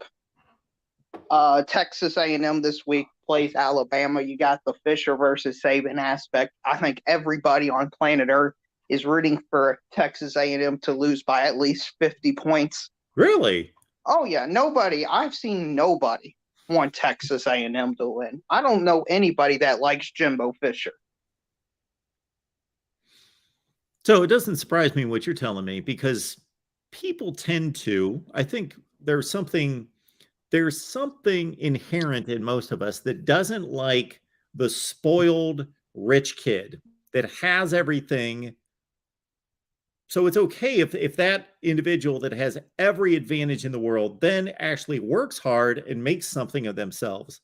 But for the rich kid, and this is Texas A&M, this is my analogy, the rich kid who has everything handed to them, but then they blow it and they screw it up and they don't work hard and they don't do anything with it, then those are the people that we don't like. And that's Texas A&M right now. Yes, I get it. Oh, yeah, you're exactly right. Georgia plays Auburn. Two interesting angles in that game. One, does Brian Harsin get fired after the game if they lose by 40? 2, if Georgia wins by 40, we can say they right the ship. But if they only win by 10, we could say Georgia, this is the 3rd week in a row that they've struggled against an inferior opponent, most people would say. So I think most people would have them probably as the 3rd best team in the country. Would you agree with that? Absolutely. I am wondering about the network's decisions this weekend when LSU and Tennessee is relegated to a noon time slot. And again, that's not a horrible time slot, but that's going to be a fractured audience because there's just so many great games on at noon versus CBS. Of course, they had this pinned the entire offseason that Alabama, Texas A&M was going to be one of their few night games, even though most likely CBS is showcasing Alabama and Texas A&M at night. So it's supposed to be a great game. Like it's supposed to be, these are the kind of games you spotlight because CBS isn't ABC that shows one every week. This is only like twice a year, 3 times a year, maybe. And this game, most likely it's going to be 11:15 tomorrow night. And it's going to be Alabama 48, Texas A&M 17. and it's going to be like, yeah, this was a horrible game, and who cares? And nobody's watching at this point. But that's what they decided to do. And Auburn and Georgia in their what is typically their prime 3:30 spot on CBS as a 29-point spread. I don't understand the decisions. Well, But- Mark, it's not about the quality of the games. It's about the quality of the brands that are playing. Yeah. And it goes back to your TCU versus Kansas and Ohio State versus Michigan State previews. I guarantee you that the Ohio State Michigan State preview is going to have more views than your TCU versus Kansas preview. Oh, absolutely, it did. And I think for next week, my only advice for you is you need to do a Michigan Penn State preview and an Alabama versus Tennessee preview. That has to be done. Like those videos would pop off, in my belief. I got to get them done early in the week. I know too. I can't be releasing those on like Thursday afternoon. I got to get those out early. And yeah, that's got to be a priority every week now that I do at least like 3 of the biggest games and preview those early and get those out. But and to further your point, I think I have this straight. Kirk Herbstreit and Chris Fowler, the #1 broadcast team at ABC/ESPN, they're going to the Ohio State-Michigan State game. Yeah, I don't expect that to be a game, but it's on ABC at 4 p.m. Eastern, I believe. Yeah. And it's about 2 big brands. And that's what it's about. And that's what matters in college football is the brand size, not really how good the team is. I mean, the team, how good they are matters, but if you've got a big enough brand, you can take a hit for a few years. LSU and Tennessee aren't big brands. Like if CBS showed LSU and Tennessee tomorrow night, I would think that they would get a great audience for that game, and it's actually an important game. Well, I think they would get in a great audience, but I don't think they would get as great as an audience as Auburn, Georgia, or Tennessee, or Alabama, Texas A&M. I think the brand of Auburn and Georgia is just bigger at this current moment than Tennessee versus LSU. Now, give it a few years. Hopefully, Tennessee gets back to being really good, and then it could change. But for right now, it's not the case. And you mentioned the Louisville versus Virginia game.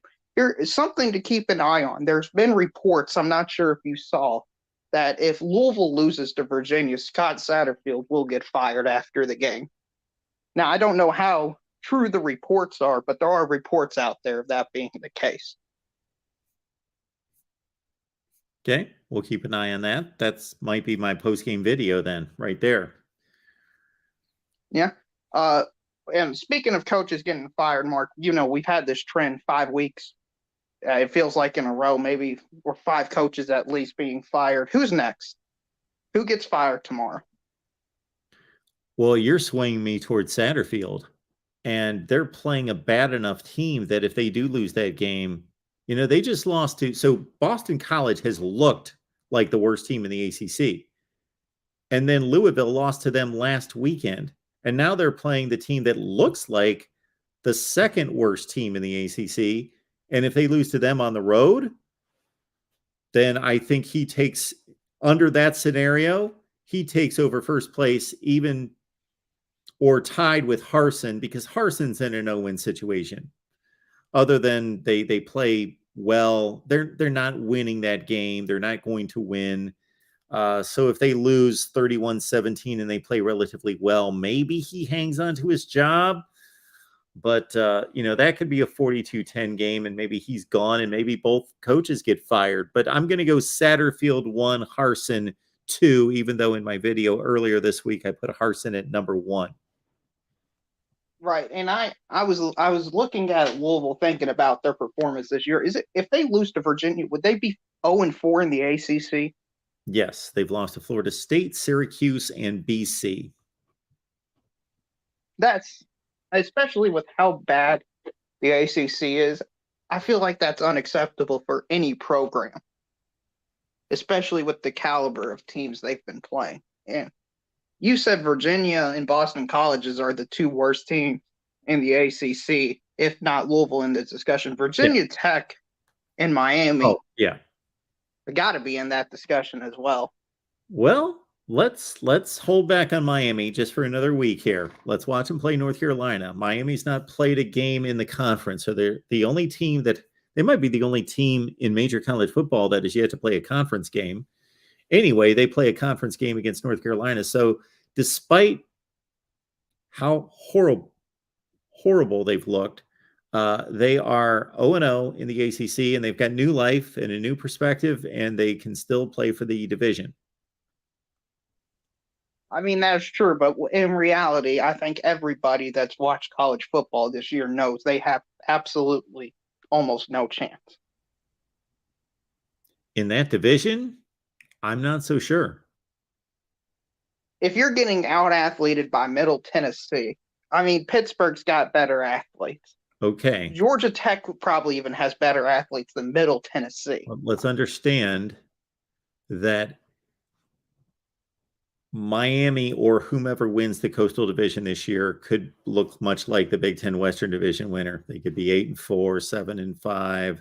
They could have that kind of look to their season because everybody's going to just beat against each other, and we're going to have the kind of outcome that we expect, like a 5-3 division winner.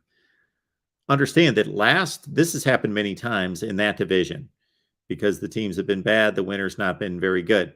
Pitt last year was a nearly top 10 team that went to the Peach Bowl, and they lost to, was it East? I get them mixed up. Western Michigan. They lost to Western Michigan in the non-conference. We've had many winners come out of the ACC Coastal that lost to marginal group of 5 teams.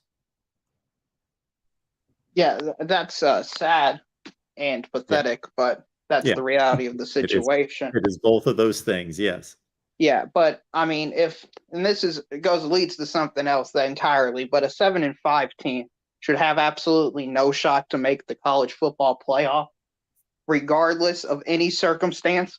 I don't care if they win their conference at 8-5. You shouldn't be a playoff team. There should be a minimum threshold of how good you are.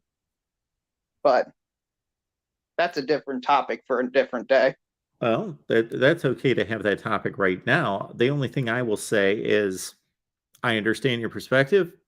I don't argue against it. I'm not necessarily in agreement. I think the divisions or the conferences better structure themselves in a way that does not allow a 7-5 team to win the conference, because I don't want to see one of these goofy situations where some 7-5 team then goes 8-5 winning the conference championship, and then somebody steps in and says, we can't have this, we're going to legislate against it. No. You've got a conference set up.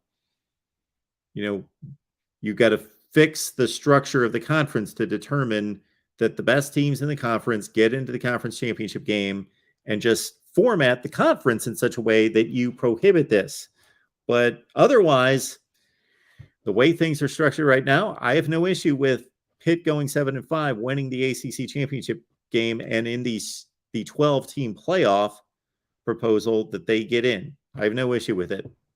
Well, you may not have an issue with it, but I'm a fan, and I like watching good football.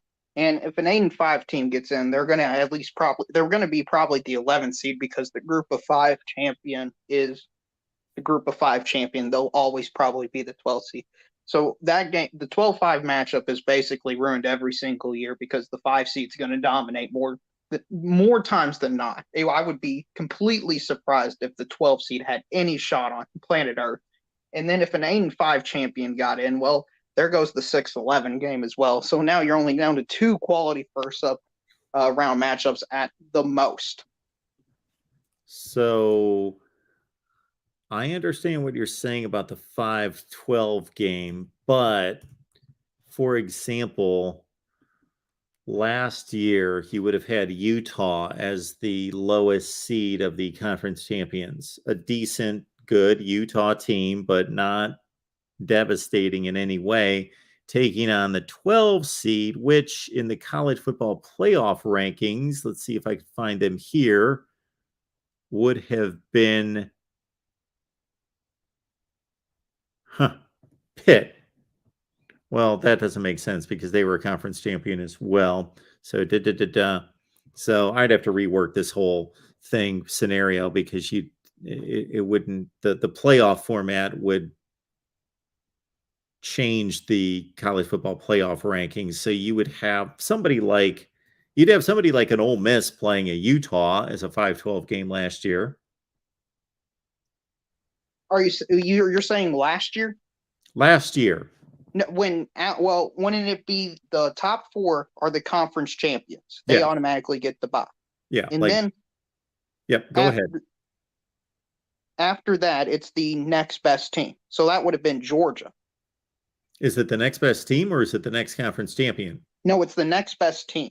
After I now somebody can correct me if I'm wrong, but I'm pretty sure it's the next best team. That's why when the playoff bracket that Tony and them and the Patreon people voted on, it was Georgia at 5. And it wasn't a Utah type As a team. conference champion. Got it.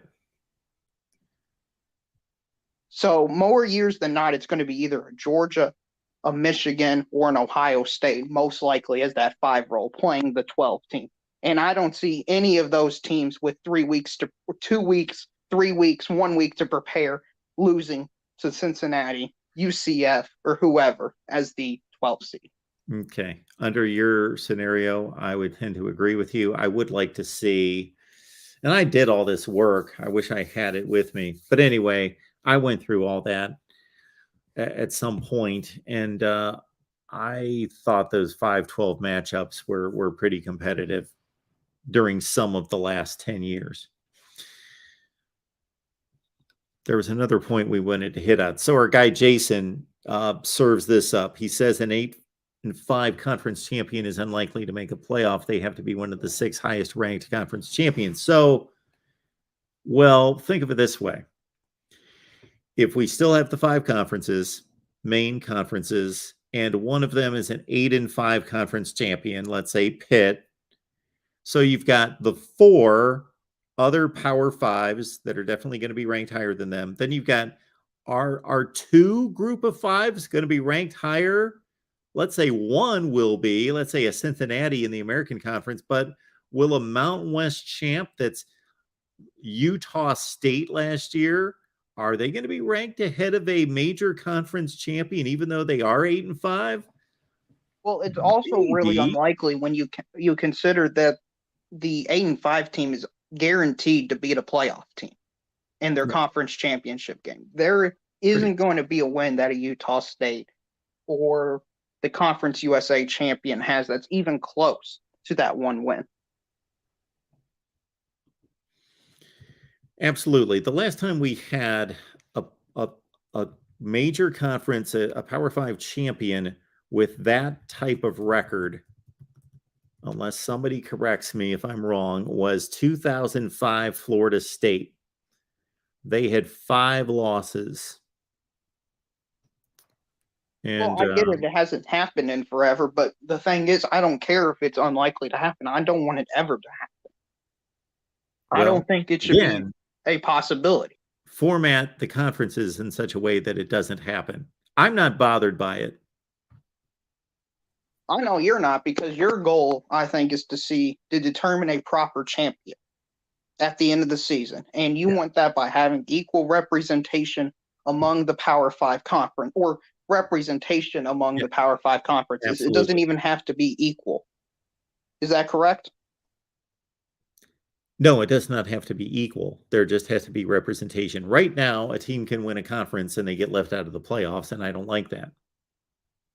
I don't think that's just. Well, see, the difference for me is I don't care about that stuff. The only thing I care about is watching good, competitive football. That's it. So it could be Oklahoma State Baylor for the title game. If it's 27-24, that's fine by me. It could be USC versus UCLA 31-34 in the national championship game. That's fine by me. So the representation matters none to me. I just want to see good football that's entertaining and played at a high level. So you would be in better shape if you selected the playoff teams, or maybe I could select the playoff teams and then run it by you. So for example, last year, if we're just looking for entertainment and we're looking for the possibility of the best football games, then you know what I would have said at the end of last season, for as flawed as they were in certain ways, I would have said, you know what, we're not letting Cincinnati in the playoff. Take your choice between Ohio State, Oklahoma State, and Ole Miss, and we'll put them in the 4 spot. Yeah, that's fine. I've mentioned it to you multiple times. I don't think a group of 5 team deserves any spot at the playoffs at all because they are playing a completely different sport of football. So that's fine with me. If you want Ohio State versus Bama as your first round playoff semifinal game, that you're not going to hear any complaints from me. Yeah, they might have gotten chewed up and spit out. It's possible, or we might have seen a great game.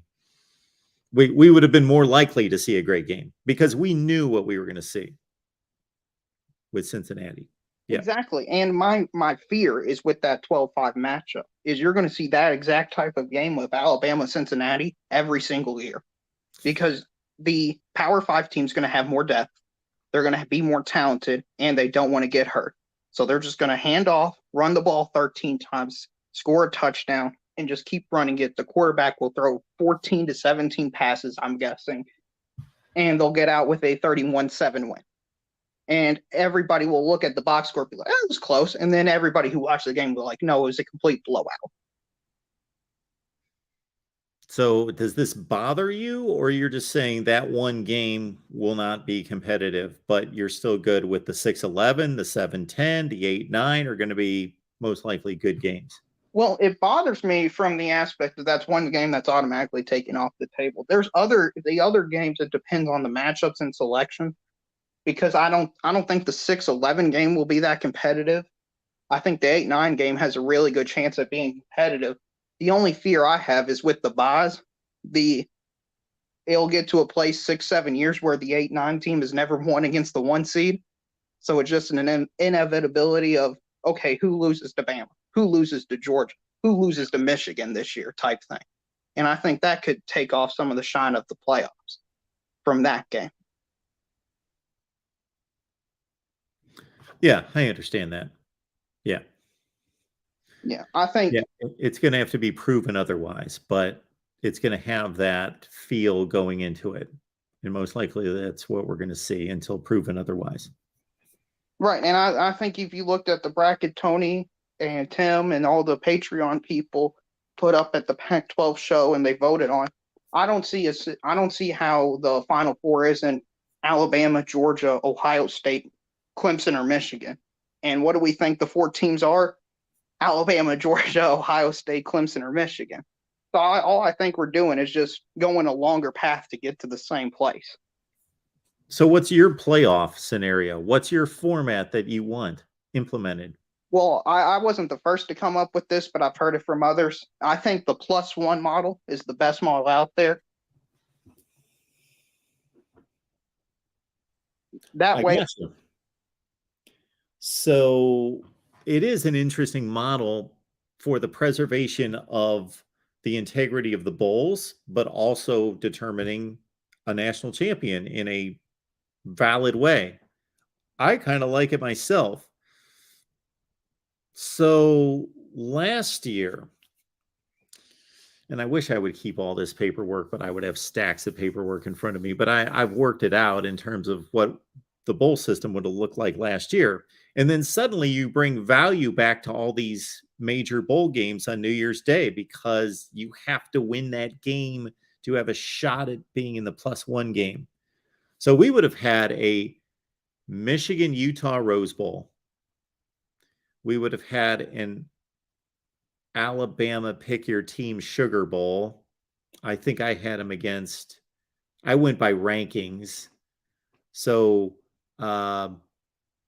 who else goes to bowl games? If the ACC champ Pitt goes to the Orange Bowl, and let's say the Big 12 champion Oklahoma State goes to the Fiesta Bowl, and that's pretty much it. There's our 5 champions, right? Did I hit them all? And then you fill in the rest of the slots going by the rankings, I suppose. Right. And I think the +1 model solves a bunch of different things. It solves what you mentioned, the bowl structure. It solves the players from sitting out on these major bowl games.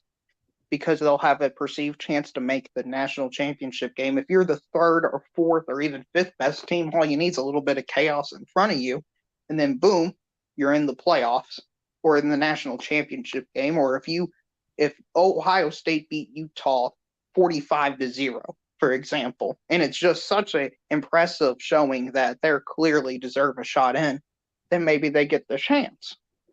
Another thing I think it does is it gets rid of the stigma, I guess, of where these bowl games are going, because my concern is or not bowl games, regular season games. I'm concerned for Ohio State, Michigan in the future. I really am, as a rivalry. I think we're going to get to the point where players say, we're already sending out of postseason games. Why don't we sit out regular season games? Ohio State, Michigan is just one game. Now, I know it's the game and all that, but if you're Aiden Hutchinson, if you're J.J. McCarthy, C.J. Stroud, why does it matter to you? If you've got to play this game, you got to play a conference championship game, and then you got to play 3 or 4 more games after that. And you're all basically locked into the playoffs because you're 11-0.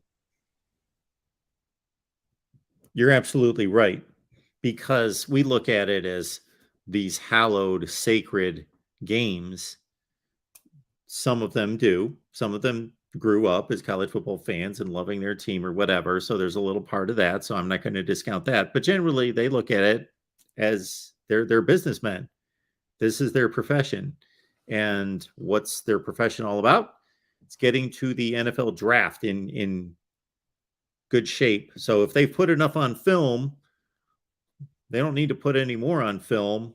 They've already shown us and shown the NFL scouts, then what's the incentive? And I think they're competitors and they want to win and they love their teammates and all that, but they're weighing that against there's possible injury and this could hurt my draft stock. Right, because they see what Matt Corral, John Mechie, Jamison Williams did all in postseason games. Yep. And their stock had I would say had some effect in all 3 cases. You can't tell me NFL scouts and GMs are looking at thinking he's hurt. That's a big question mark. Some players never come back the same. And we all hate injuries, but it's just an unfortunate reality of the game of football. So that's a major concern I have. And if you're asking people to play 17 games, which is a full NFL regular season, but not getting NFL money or anywhere close to it. Yeah, I think it's, again, we're going to get into a playoff system where we're all going to be excited and think these matchups are going to be phenomenal and we want to see more great football and all of that's great, but it's not a video game. It's played with flesh and blood on a field with guys colliding against each other. And if somebody's going to look at a situation where I got to play 4 more games, and not just 4 more games, we're not playing 4 more games against Rutgers or Southern Illinois, an FCS team, week 2. They're not against an FCS school, a group of 5 school, and then maybe one conference game that's against one of the worst teams in the Big Ten or the ACC. You're playing 4 of the 12 best teams in the country. The guys hit harder, they're faster, they're stronger, all of that. You're playing 4 high intensity games. And I think for the group of 5 team and the 11 seed and the 10 seed, you're making it harder for them to win the net. You're basically still giving them no shot to win it because they would still have to go against Clemson, Georgia, Alabama, back to back weeks more than likely. There isn't a team I can think of that can win those 3 games back to back because it's just too much. It's too much blood, sweat, and tears to do it, to mentally prepare for Alabama. And then, we got to play Georgia the next week. It's too much. You need too much depth, too much skill, too much coaching. No team can do it. You're right. So I'd like to do one thing here. So we got a +1 set up from last season. So this isn't down to a T, but this is roughly what the matchups would have looked like in the bowl game. So I got the 6 major bowl games, the 6 New Year's 6 games. You tell me who's going to win these games, because I've slotted the conference champions, and then I've gone basically through the rankings and put the lowest ranked against the number 1 and on down the line. So in the sugar, we've got Bama and Baylor. Bama. Okay. Big. Rose Bowl, Michigan, Utah. Michigan. Fiesta Bowl, Oklahoma State, Notre Dame. Oklahoma State. Orange Bowl, Pitt, Ohio State. Ohio State. Peach Bowl, Georgia, Michigan State. Georgia. And the Cotton Bowl, I know you don't like this, Cincinnati and Ole Miss. Or we would have had, if we kick out the group of 5, I guess, it would have been like Oregon. Ouch. Anyway, Cincinnati and Ole Miss. Ole Miss. Okay. So now, who's going to play in the national championship game? This is our only issue here. We've got Bama. They're 13-1. Michigan's 13-1. Oklahoma State has 2 losses. And of course, Georgia. We got this log jam with, you can forget Ohio State and Oklahoma State because they've lost 2 games, and Ole Miss would be a 2-loss team as well. So you got a log jam, Bama, Michigan, Georgia. I'll make this simple. Yes. Bama beat Georgia. Bama's in, Michigan's in. Okay. There you go. That's what would have happened there. Yeah, in your next scenario in this 12-team playoff, my goodness, if it was, again, we're not going to go through the craziness, but let's say Pitt was the 12 seed. They would have to beat Georgia, the 5. Let's say they win the game. Nobody would have expected that, but let's say they win the game. Then they're in an 8-team playoff, and I guess they're playing Bama next? They would play the 4 seed if they played the 5 yeah. seed. So I would go with Southern Cal. No, we're talking about last year. Oh, last year? Yeah. Who was the 4 seed? Well, they would play Cincinnati but they would play the 4 seed of the conference. I guess they might have been the 4 seed. The seeds would have went Bama, Michigan, Oklahoma State, Pitt. So forget Pitt. I don't know who the 12. I would have been somebody like Utah, or BYU was ranked 13th. Okay, so it looks like the 4 top champions would be Bama, Michigan, Cincinnati, Baylor. Cincinnati covers the group of 5. Oklahoma State. Oh, yeah. Oh, I'm sorry. No, you're right. Baylor beat Oklahoma State. No. Yeah. Baylor beat Oklahoma State. I'm sorry, I mixed that up. Baylor beat Oklahoma State. Go ahead. So those would be your 4 teams that get a bye. Yes. And then next would be Georgia as the 5 seed. Okay. Notre Dame is the 6 seed. Okay. And then Ohio State's the 7 seed. Yep. Ole Miss the 8 seed. Yep. Oklahoma State's the 9 seed. Michigan State's the 10 seed. Utah's the 11 seed. Pittsburgh's the 12 seed. Okay. So it is Pitt. That's how I had it. So Pitt, Georgia, we're going to go the unthinkable, and Pitt wins this game. Then they've got to play Baylor. Yeah, they got to play Baylor next. 4 or 5. Let's say they win. Let's say the rest is chalk. Now they're playing the 1, correct? Yep, they're playing Alabama. That's the semifinal game? That is correct. Yes. Say they win, then they're playing probably Michigan, I guess. If it's chalk. There's no team that could go through those 4 games and win all of them in back to back to back to back. Georgia, in my opinion. Baylor, Bama, Michigan. Yeah. Rough. That would be rough. You could even have like the previous, like Clemson, whenever they won a national championship, and just put that team into the 12 seed. I don't think they would even do it. I think the only teams that would have a chance of doing it would be some of the great teams we've seen in the last 5 to 10 years. LSU 19, Bama 20, maybe Ohio State in 14, maybe Bama in 15. Yeah. And that would even be, the chance of a slip up against another great team. Yeah, that's a rough go. That's a rough go. Yeah. So basically, that team has no shot, and by proxy, all the other matchups of the 8-9, the 7-10, and the 6-11, they have no shot to win the national championship because of the exact same problems. So what do you want? I said the +1 model. Oh, you want the +1. Yeah, I love it from the standpoint of preserving college football tradition and making the bowl games meaningful again. That would be tremendous to be watching Sugar Bowl, Rose Bowl, all those games on New Year's Day and being like, you got to win. You got to win. And I just think that we might have some scenarios so the scenario I just played out for you, fortunately, you had a head-to-head matchup to fall back on. There would be many times where you wouldn't have that, and that would be a difficult decision. I understand that, but I still think most years you would have 2 decisive teams, if you don't have a head-to-head matchup. I'd have to go. That's going to be our first off-season project.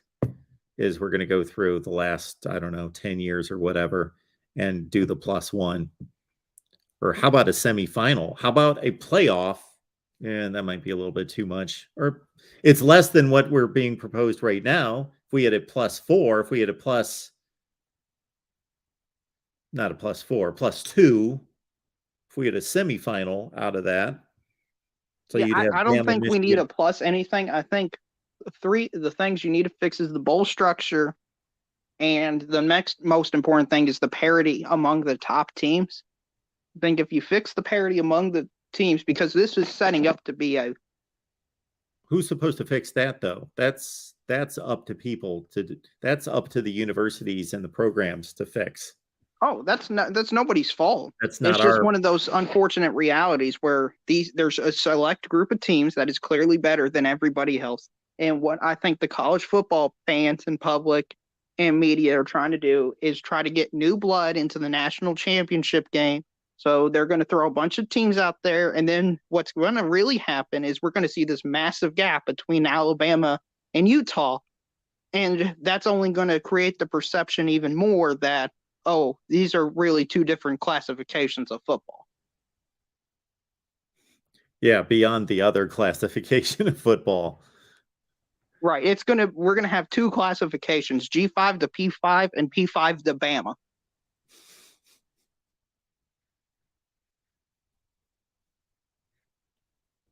So your +1 is not going to correct that. It's only going to make New Year's Day important again.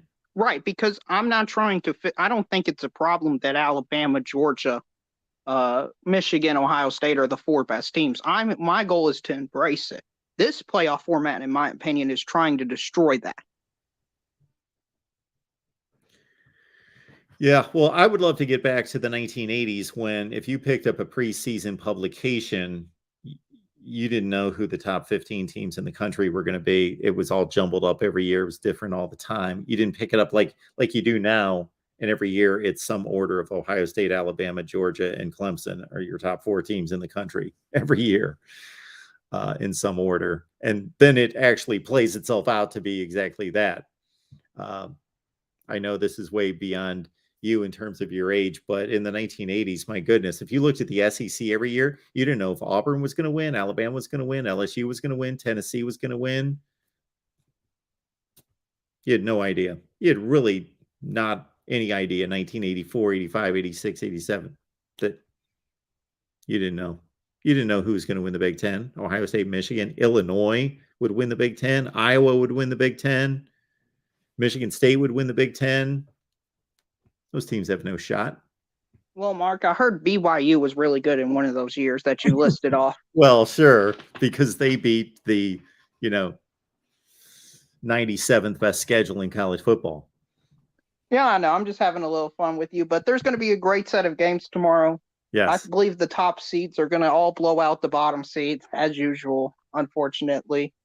Hopefully Kentucky gets a W, and then we'll look forward to taking our beating against Tennessee and Georgia coming down the line. Thanks to Real. Appreciate it.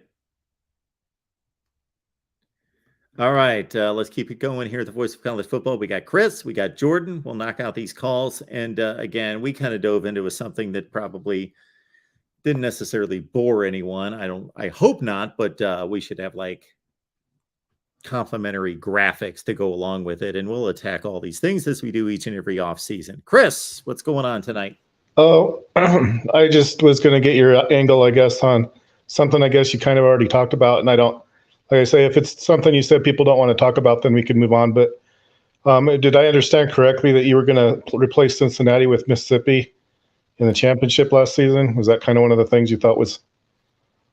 I didn't quite understand exactly what you were trying to say, but the caller stated that the group of five is in no way close to the Power Five, and therefore he does not believe that any of them should be involved in the playoff. Well, just for clarification purposes or whatever, I'm doing what I think is a pretty good survey, I guess. Of when I've sent it to you, so I don't know if you've got a chance to look at it, but I think I have the American right under. They are underperforming, but they're still the top conference as far as G5. So Cincinnati wouldn't necessarily be outside that, whatever that range, I guess. I'm not trying to like push Cincinnati on you, but I think they actually were a top, I don't know what range it would cover necessarily, but I think they were a good pick. I don't think that was a bad thing for them to be in it. I think they earned it to a certain extent, that they went undefeated. They played Notre Dame. They won the game. But you can't compare their schedule versus a legitimate Power 5 schedule. It's not even close. Yeah. They just – well, they're messing around. Like last year, they were messing around every week with Navy and Tulane. And, you can't compare that to a team in one of the Power 5 conferences and who they have to play week after week after week after week. It's not even – Well, I guess I can understand that, but as far as though where they perform though, the American's actually one of the better.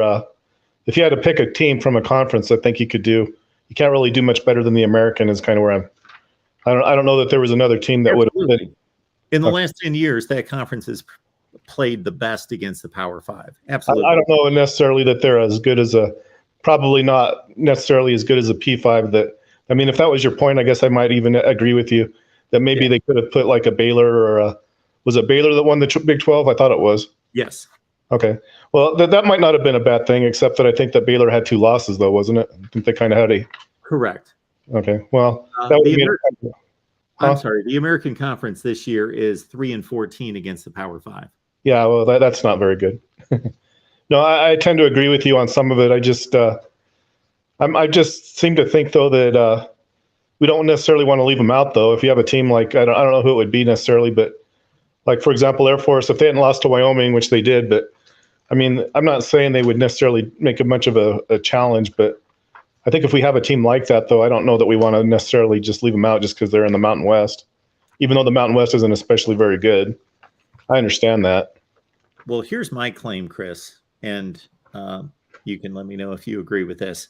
I would just make a playoff system where we either formally include the group of 5, the best group of 5 team, or we completely exclude the group of 5 and tell them to go play their own playoff. One or the other. I don't like this wishy-washy, depends on the committee and who they rank. No, either include their best team or exclude the entire level of play. Well, I tend to agree with you, except that I think last year, I don't know that was necessarily a bad thing to include Cincinnati. I think I said either formally include them or exclude them. One or the other decision. Yeah, I know that they still have a ways to go, but I think at least you're giving them the option to being, if they go into the season knowing they're not going to have any opportunity, I don't know that that's a very good option for these kids that are. I mean, I'm not in their shoes, I guess, but I would think that if they go into the season knowing right off the top that they're not going to have an opportunity, I don't know that that's really a good thing, is it? No, sir, it's not. I completely 100% agree with you. Okay, and if you don't mind, the other question I was going to have, and like we said, we've already kind of talked about it, but I guess I'm still a little confused about what your objections were. I understand that there were several teams, I guess, on any given year that might have made a challenge. I mean, we could talk about a 98 or whatever, but I still don't understand. I was under the impression that the BCS actually, as far as picking a champion, I always kind of thought that it was kind of hard to say that the team that won wasn't necessarily I mean, if you can think of a season where there was one, I guess maybe I'll have to reevaluate, but I honestly don't remember a season where there was an undeserving BCS champion. I guess that's kind of where I'm confused. Okay. Maybe I haven't been clear on this point. I have less issue with the BCS than I do the number of teams included.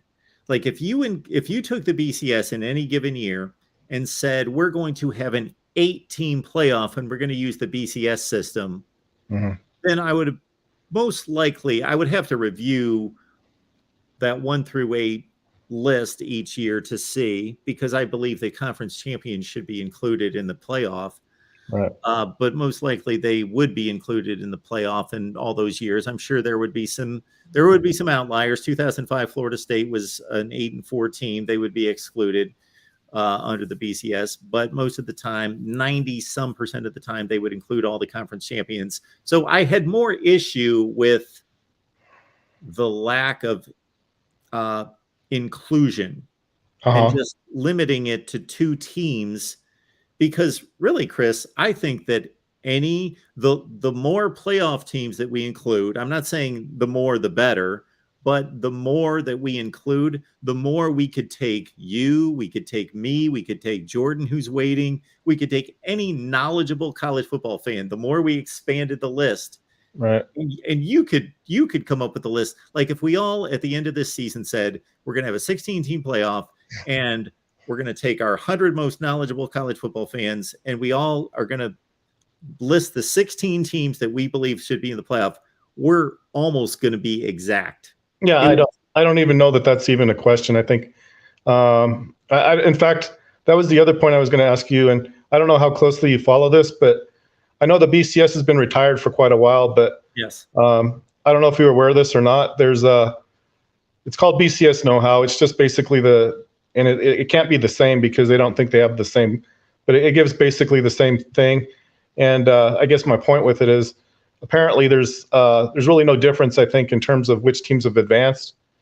As far as I'm not saying that the BCS would have included 4, but I don't know if you knew that the same 4 teams that went to the playoff were the same 4 teams that finished in the top 4.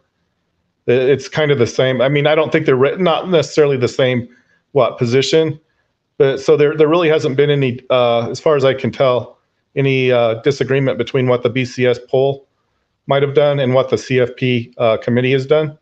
I didn't know if you were aware of that. So you're saying that the BCS formula in these 8 playoff years would have selected the same 4 teams as the playoff committee each year? Well, the same what is it? The same value or metric that they apply with us. I think they have to substitute a poll besides they had the coaches, and I think they had to substitute the Associated Press poll, but yeah, I guess they get the same result, or not necessarily in the same order, but the same field of teams, I guess, same 4 teams.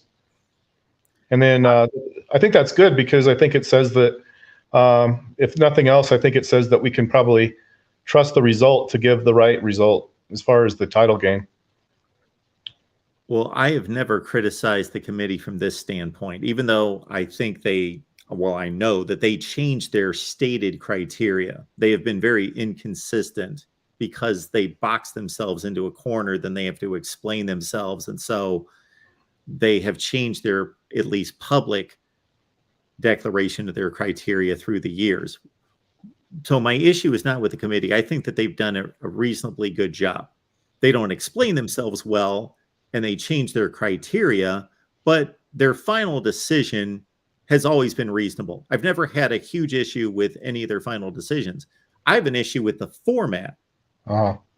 So, for example, in 2018, I have an issue when Ohio State's 13-1 with a conference championship and Oklahoma's 13-1 with a conference championship, and one of them has to be left out of the playoff in favor of the other one. I think that's an impossible decision to make, and it's unfair to the team that was left out. In this case, Ohio State. I would be arguing, for all those people that think I'm just arguing for Ohio State, I would be making the same exact argument if Ohio State would have been included and Oklahoma would have been excluded, just like I was in 2014, that I think it was unfair to the Big 12 champion to be left out of the playoff. That's my issue. And I guess I can understand that, but I'm not exactly sure what they use as far as the criteria, but I think didn't Oklahoma, was that the year they got beat pretty bad? I can't. Yes. One year they didn't get beat pretty bad, but 1 year they got beat kind of bad. I don't remember. Yeah.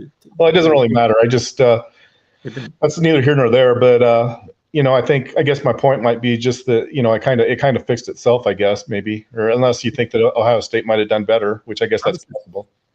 I'm not going to say that's not possible. How does it fix itself? I never understood that statement. Well, I just mean in terms of I kind of look at it like even if Ohio State had no chance to prove that they could win the national championship. How did it fix itself? We don't know. Well, that's true, I guess, but it was still Alabama and Clemson, though, wasn't it? That was, yes, Alabama, Clemson. Correct. Yeah. Well, I mean, those are kind of. I'm sorry. I just kind of have the opinion that's probably who it would have been, but that's just my opinion. Well, it's my opinion too. I believe that Alabama and Clemson would have still played in the national championship game in 2018, but my opinion shouldn't matter. Our opinion should matter. We should be able to watch the teams play on the field, and they determine who the best team is, not our opinions. Okay. Kind of like what I was trying to tell you before, and we've already talked about it, but I still have an opinion that I think like I said, and it doesn't necessarily, we've already kind of got rid of the BCS, but I just kind of think that it was the right, at least for the time we had it, I'll leave it at that, because I mean, you made good arguments for the playoff moving forward and all that, but I think for the time we had it, I can't really say that they ever really did it wrong. I mean, you might have a difference of an opinion on that, but I just personally don't think that they ever got it wrong. I mean, I know that you think maybe they did, but you mentioned several years where they thought maybe they got it wrong, but I don't know that you really can get it wrong if you have one team that finishes number one. It's kind of where I'm coming from on that. Well, obviously somebody's going to finish number one. You can still get it wrong, and just because there's a team, just because we have two teams playing in a championship game doesn't mean that they got it right.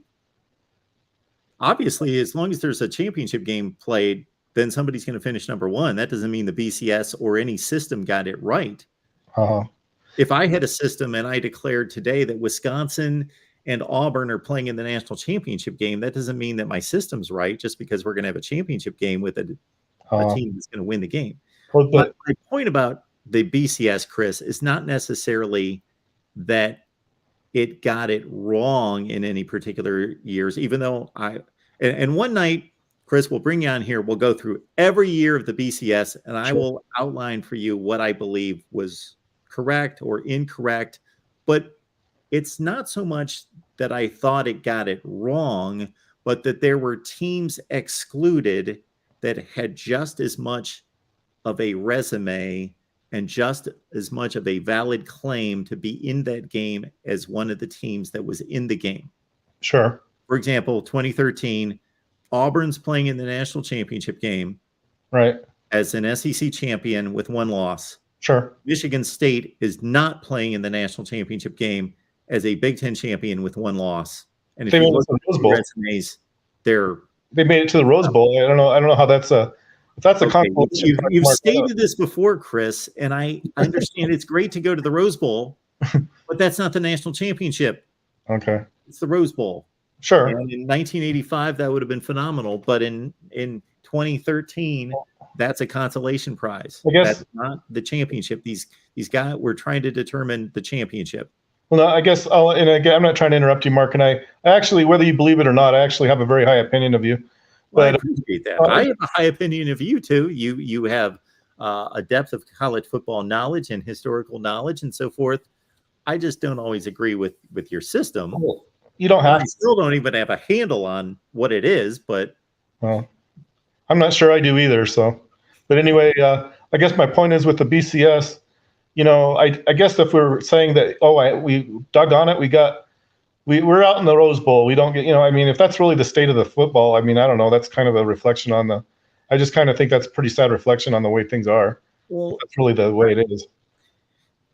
Well, isn't that's the top prize, I thought. Chris, if you're a competitor, it's not the top prize. We're not living in 1985. It's not the top prize. The top prize is going to play in the national championship game. Yeah. And if you're a competitor and you believe your team's the best and you want to prove that you're the best, you would have an issue with being relegated to another bowl and watching two other teams that don't have any better credentials than you do playing in a championship game. Well, no, but I guess where I'm coming from on that, though, Mark, it's just that, it was Auburn, right? Auburn and Florida State.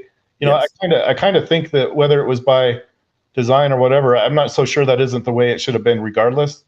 I know that there might be arguments for any number of teams that maybe didn't go. That, like I said, if the end result of it is you end up playing Stanford in the Rose Bowl, I don't know that there's a whole lot you can really say is wrong with that, but that's just my opinion. I can say it's wrong because Auburn was 13-1 and won the SEC championship. Michigan State was 13-1 and won the Big Ten championship, and they had comparable resumes. And just by happenstance, by some BCS formula, Auburn gets to go play for the championship and Michigan State doesn't. That's not fair. It's not right. I'm not saying Michigan State was better. If Michigan State had been selected and not Auburn, I'd be saying the same thing about Auburn. That they should have had an opportunity on the field to play for the championship. Well, no, but again, Mark, and I'm just looking at it from just my own perspective, which might be a little off kilter, but to get there, they had to beat Alabama, and that wasn't the only game they had to win. They had to beat Missouri, and I think that was probably wasn't that better resume? Maybe it was by resume. I don't know. Kind of a better resume as far as the people they had to beat to get there.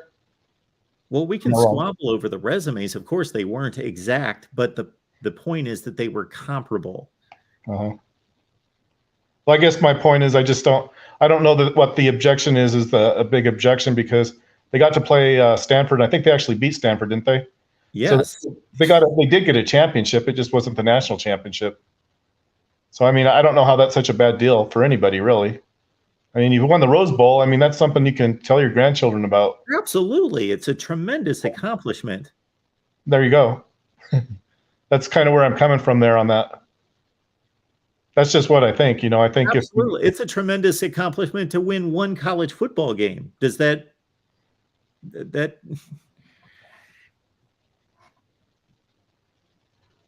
That's about all I had to say about it. So, all right, Chris. Well, I appreciate you being here. Thank you, Mark. Thanks. Have a good night. All right. Jordan, how's it going tonight? Going good, Mark. Going good. Wow, that was an interesting call. I want to kind of transition to something a little less like big picture. It's a question that's been nagging at me for about 3 weeks now, and I can't seem to get it out of my head, and it's really important pertaining to my team specifically. Yeah. I want to get your thoughts on it. Is Syracuse good?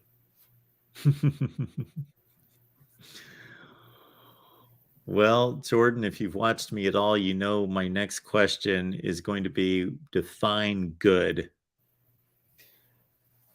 And you see that's the problem, because it's when you're talking the ACC and how it and how they compare to the rest of college football. It's like, well, what's our definition of good?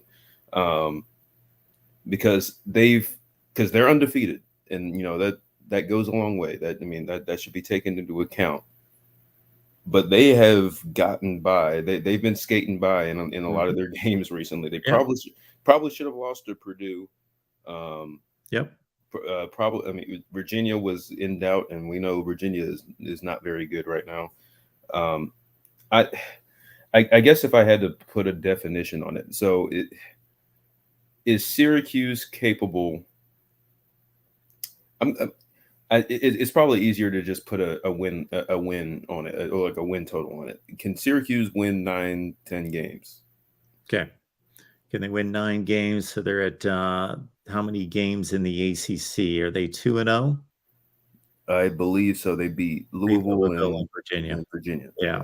So they've yet to play any of the big boys, of course. Clemson, NC State. They will have to play Wake. They will have to play Florida State. That's 4. They should, under your definition, they have to beat BC, of course. Then they've got Pitt in the other division, and then I don't know what their other game is that rotates in the Coastal, but they're going to need. They already played it. It was Virginia. Oh yeah.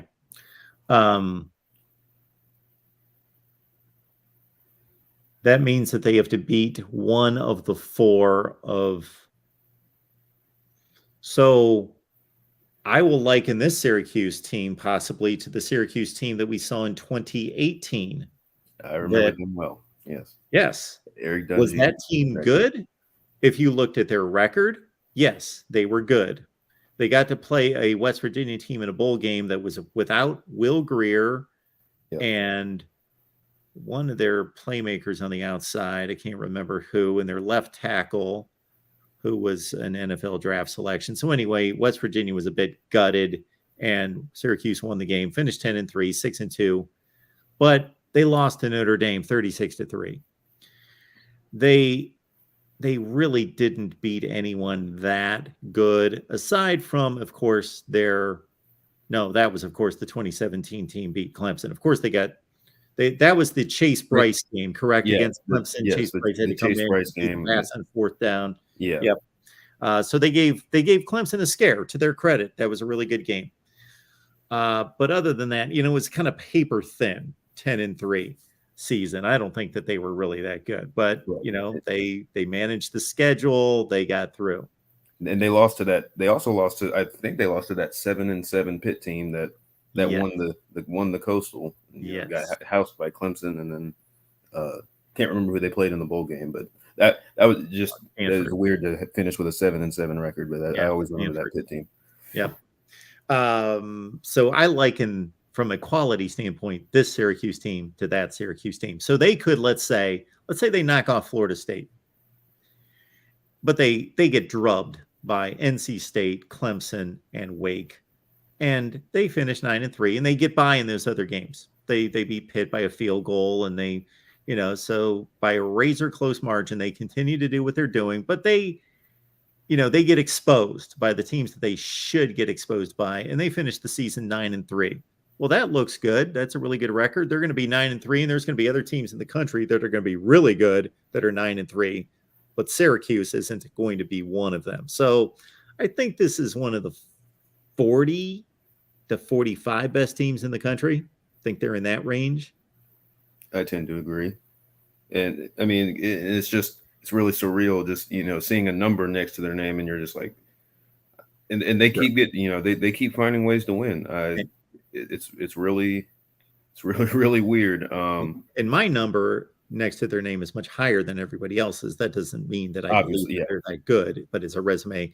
And I even go back to, and if you recall the Virginia game, Brendan Armstrong made a bad read on 4th down at the end of that game. He had a wide open guy in the flat to pick up the 1st down to set up a field goal to win the game, and he went for like some crazy double coverage pass, and he just missed the guy in the flat, didn't see him.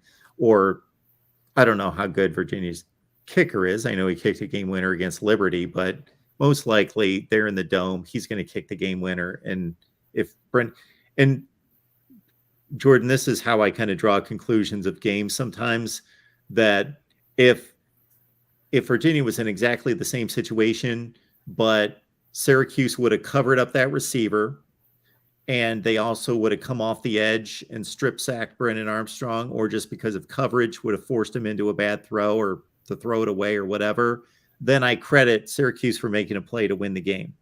In Right. that case, Brennan Armstrong just didn't see the guy, and Syracuse just lucked into him not completing a ball for 12 or 15 yards that would have set up the game-winning field goal. And so they didn't make a play. They got lucky. Otherwise, Virginia probably beats them.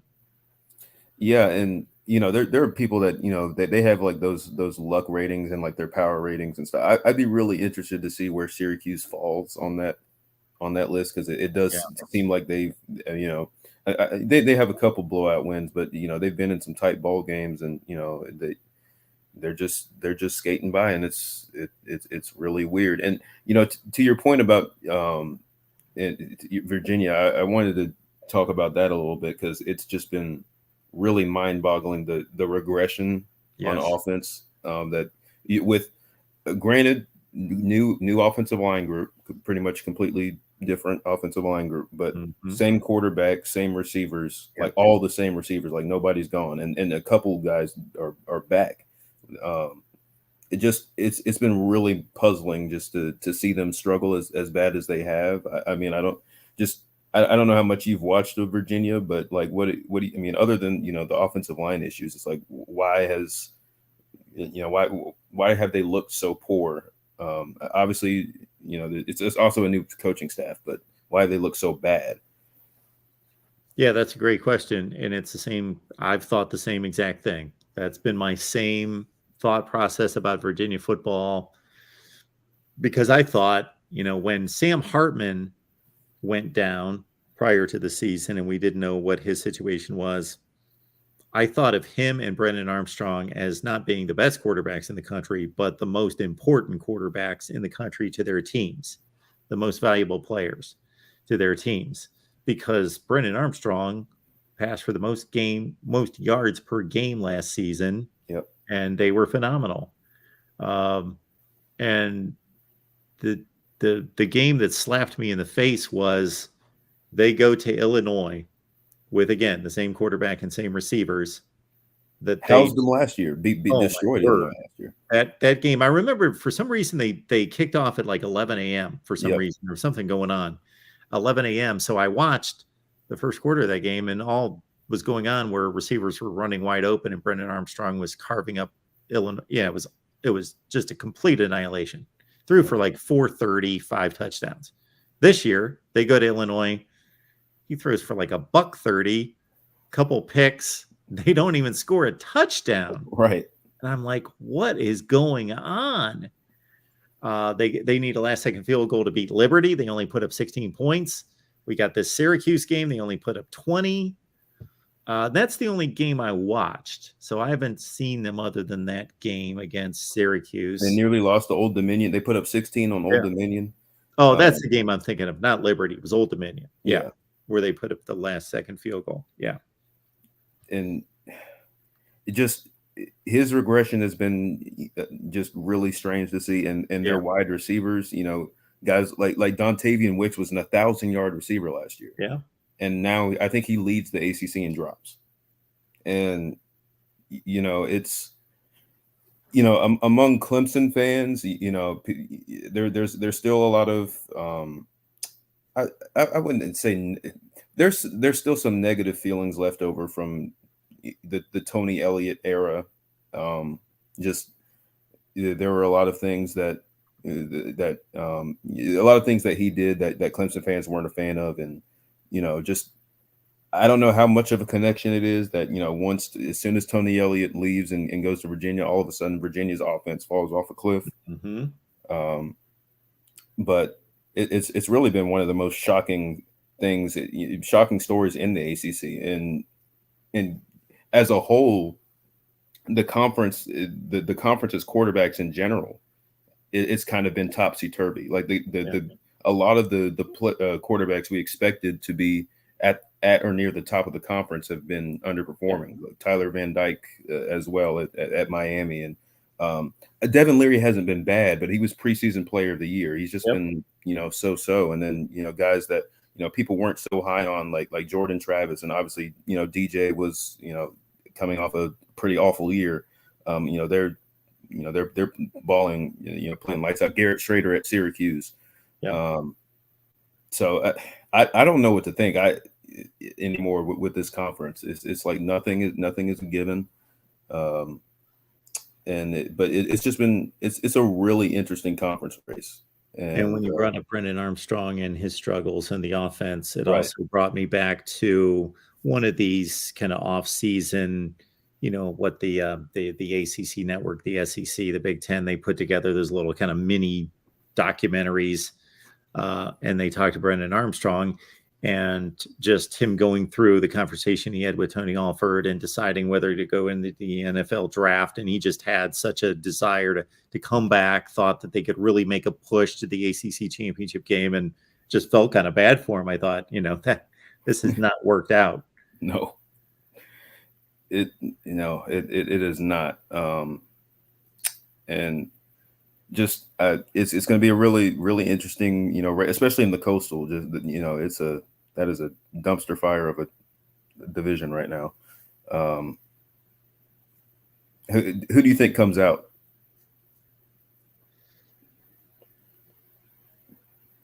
I think North Carolina comes out. Yeah, me and you are on the same page. Yeah. And you don't feel great. I mean, nobody feels great about North Carolina. It's just they probably have the best unit of any team in the coast. They have a great offense, obviously Absolutely. a horrendous defense. But if you can put up points, you'll on most teams you play. You got a good shot to win every week. But yeah, and when I see their performance on defense against Virginia Tech, I think that's more so Virginia Tech in aptitude on offense. But I do think, okay, are they, because as you've stated, we've had this conversation, they have talent on defense. Yes. Are they starting to, again, I lay 90% at that on Virginia Tech's deplorable offense, but maybe they are improving. Maybe. I got to see, and that's the thing, because and it kind of goes back to Tyler Van Dyke and Miami struggles. It's like, well, even if North Carolina has a good defensive performance this week, you're still kind of like, well, I mean, Miami's offense has been pretty pedestrian, through 5 weeks. So I mean, we don't really know, but it's possible. But man, Drake May. I mean, as long as he's playing like he's playing, they're going to have a chance in every game.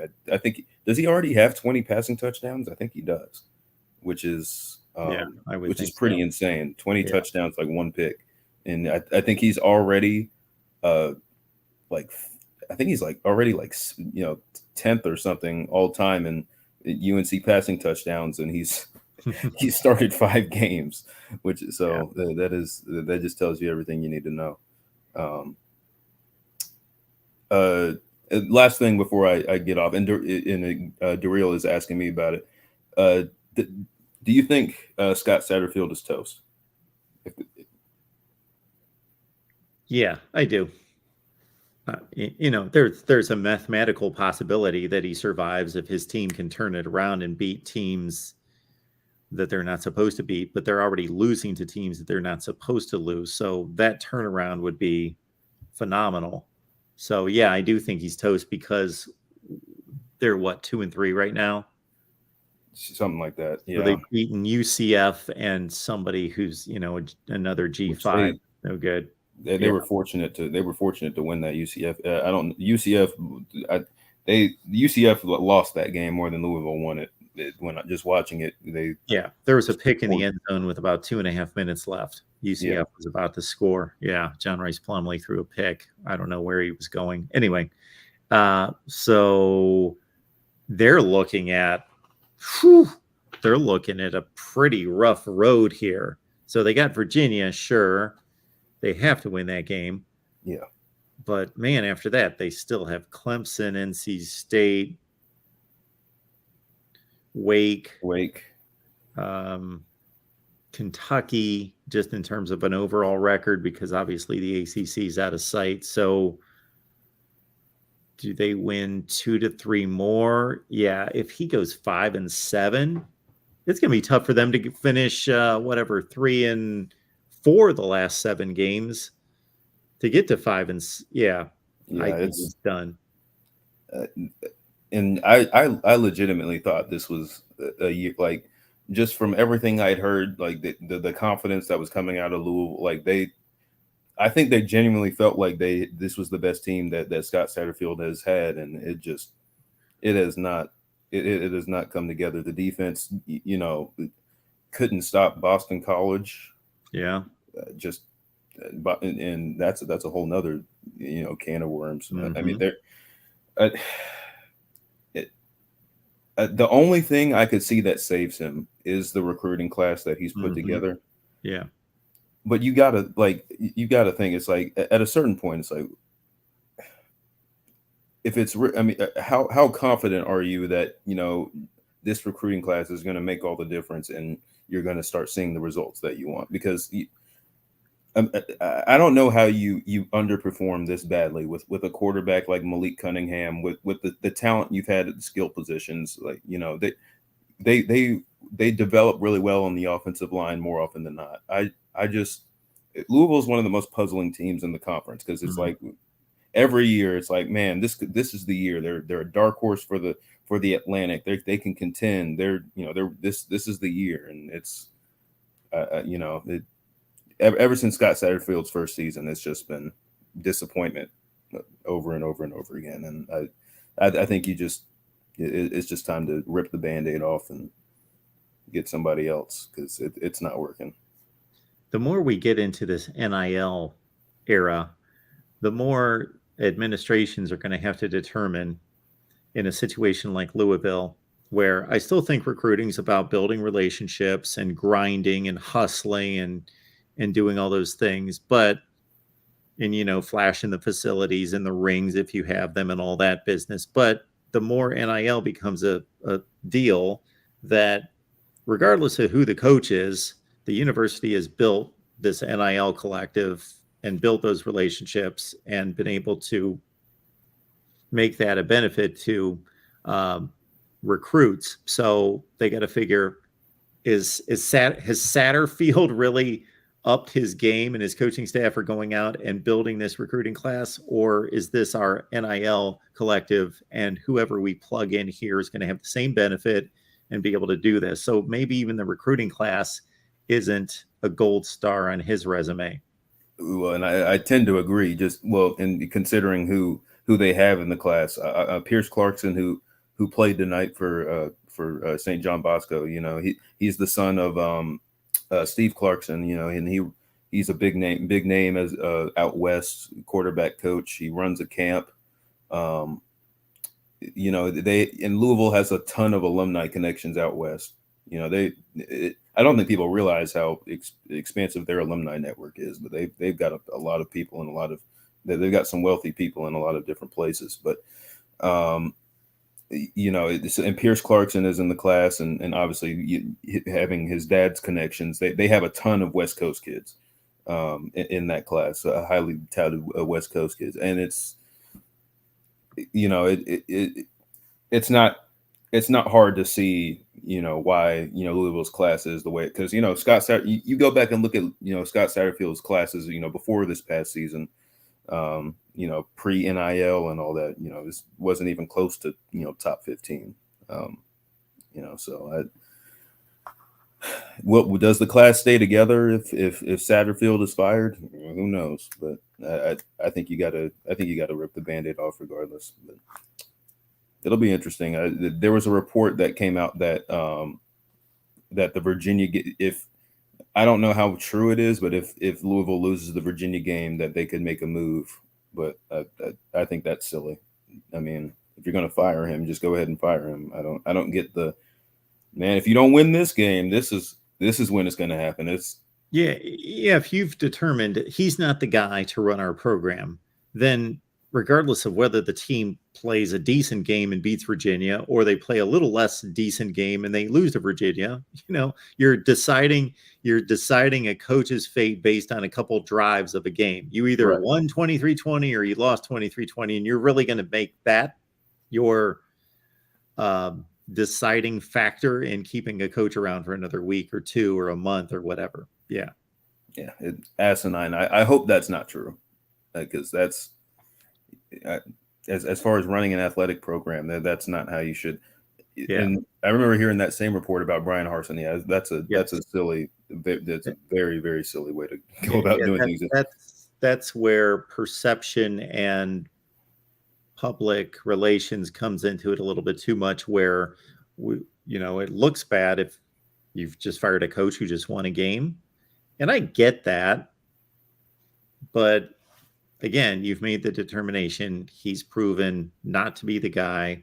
So beating Virginia, that's your standard. You just beat maybe the worst team in the conference by a field goal. So what did that prove? Yeah, congratulations, I guess.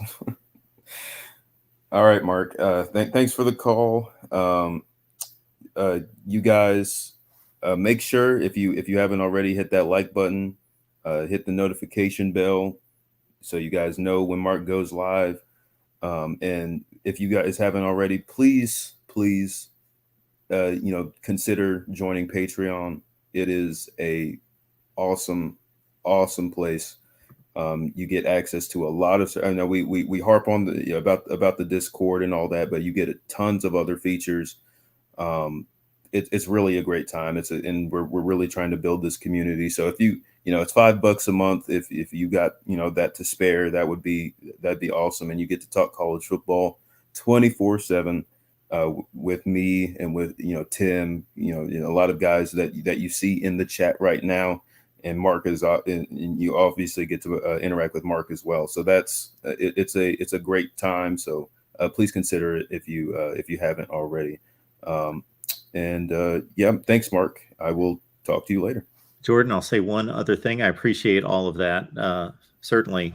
I hope you know that we appreciate you jumping on the Clemson post-game show. And so whatever you guys are doing over there, just stay at it. And I hope you know that there's no pressure for you to or feel obligated to jump on those post-game shows, but you are more than welcome to produce any type of content or jump on the post-game shows and be part of that as much as you would like. So I just hope that you know that.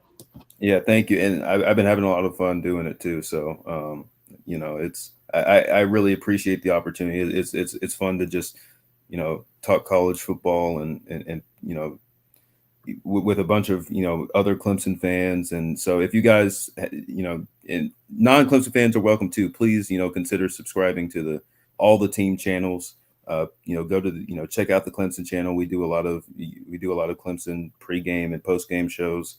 So those are also really, really cool. So, thanks, Mark. I will talk to you later. Great call, Jordan. Thanks for stopping by. Appreciate it. Our man, Jordan Bowman, loves his Clemson Tigers, but as you can tell, he can talk college football across the board, especially in the ACC. He is all over it. Absolutely. Appreciate you all being here. I got to make my picks for tomorrow. Some weeks I let that slip until, late Friday night. But we got to make some predictions, and those are on Patreon. And so, as Jordan outlined, join us on Patreon. You go to patreon.com, search MarkRogersTV. And as soon as I see that email come through, I will get you the Discord link where you can talk college football 24/7, 365. You get my predictions. How much are those worth? I'll let you be the judge. Not having the best season, but with a 40-year track record, I will say, though I'm not having the best season, maybe that bodes well for the second half of the season, that to reach my standard of 60% against the spread, which I typically hit, I got to really pour it on. And so maybe the law of averages are in your favor. You also get predictions from media contributors that you see here, the Voice of College Football. Also, Steve Merrill from Wager Talk has his under the radar selection of the week. He's 5-0 going into week 6. So again, though, I think Discord is the headliner here. These guys are phenomenal. They're in there talking college football and who knows what else. And we've got college football channels all over the place talking about in the chat room. But we will be here all day on Saturday with post-game shows all over the place. So please lock it in. I will post the post-game schedule on the community page as we always do. As Jordan mentioned, please hit the notification bell to know when we go live. And we'll be here after all the primetime games about 11:30 Eastern Saturday night. as well as throughout the day here at the Voice of College Football. Enjoy the games. There is a phenomenal list of games at noon. Enjoy.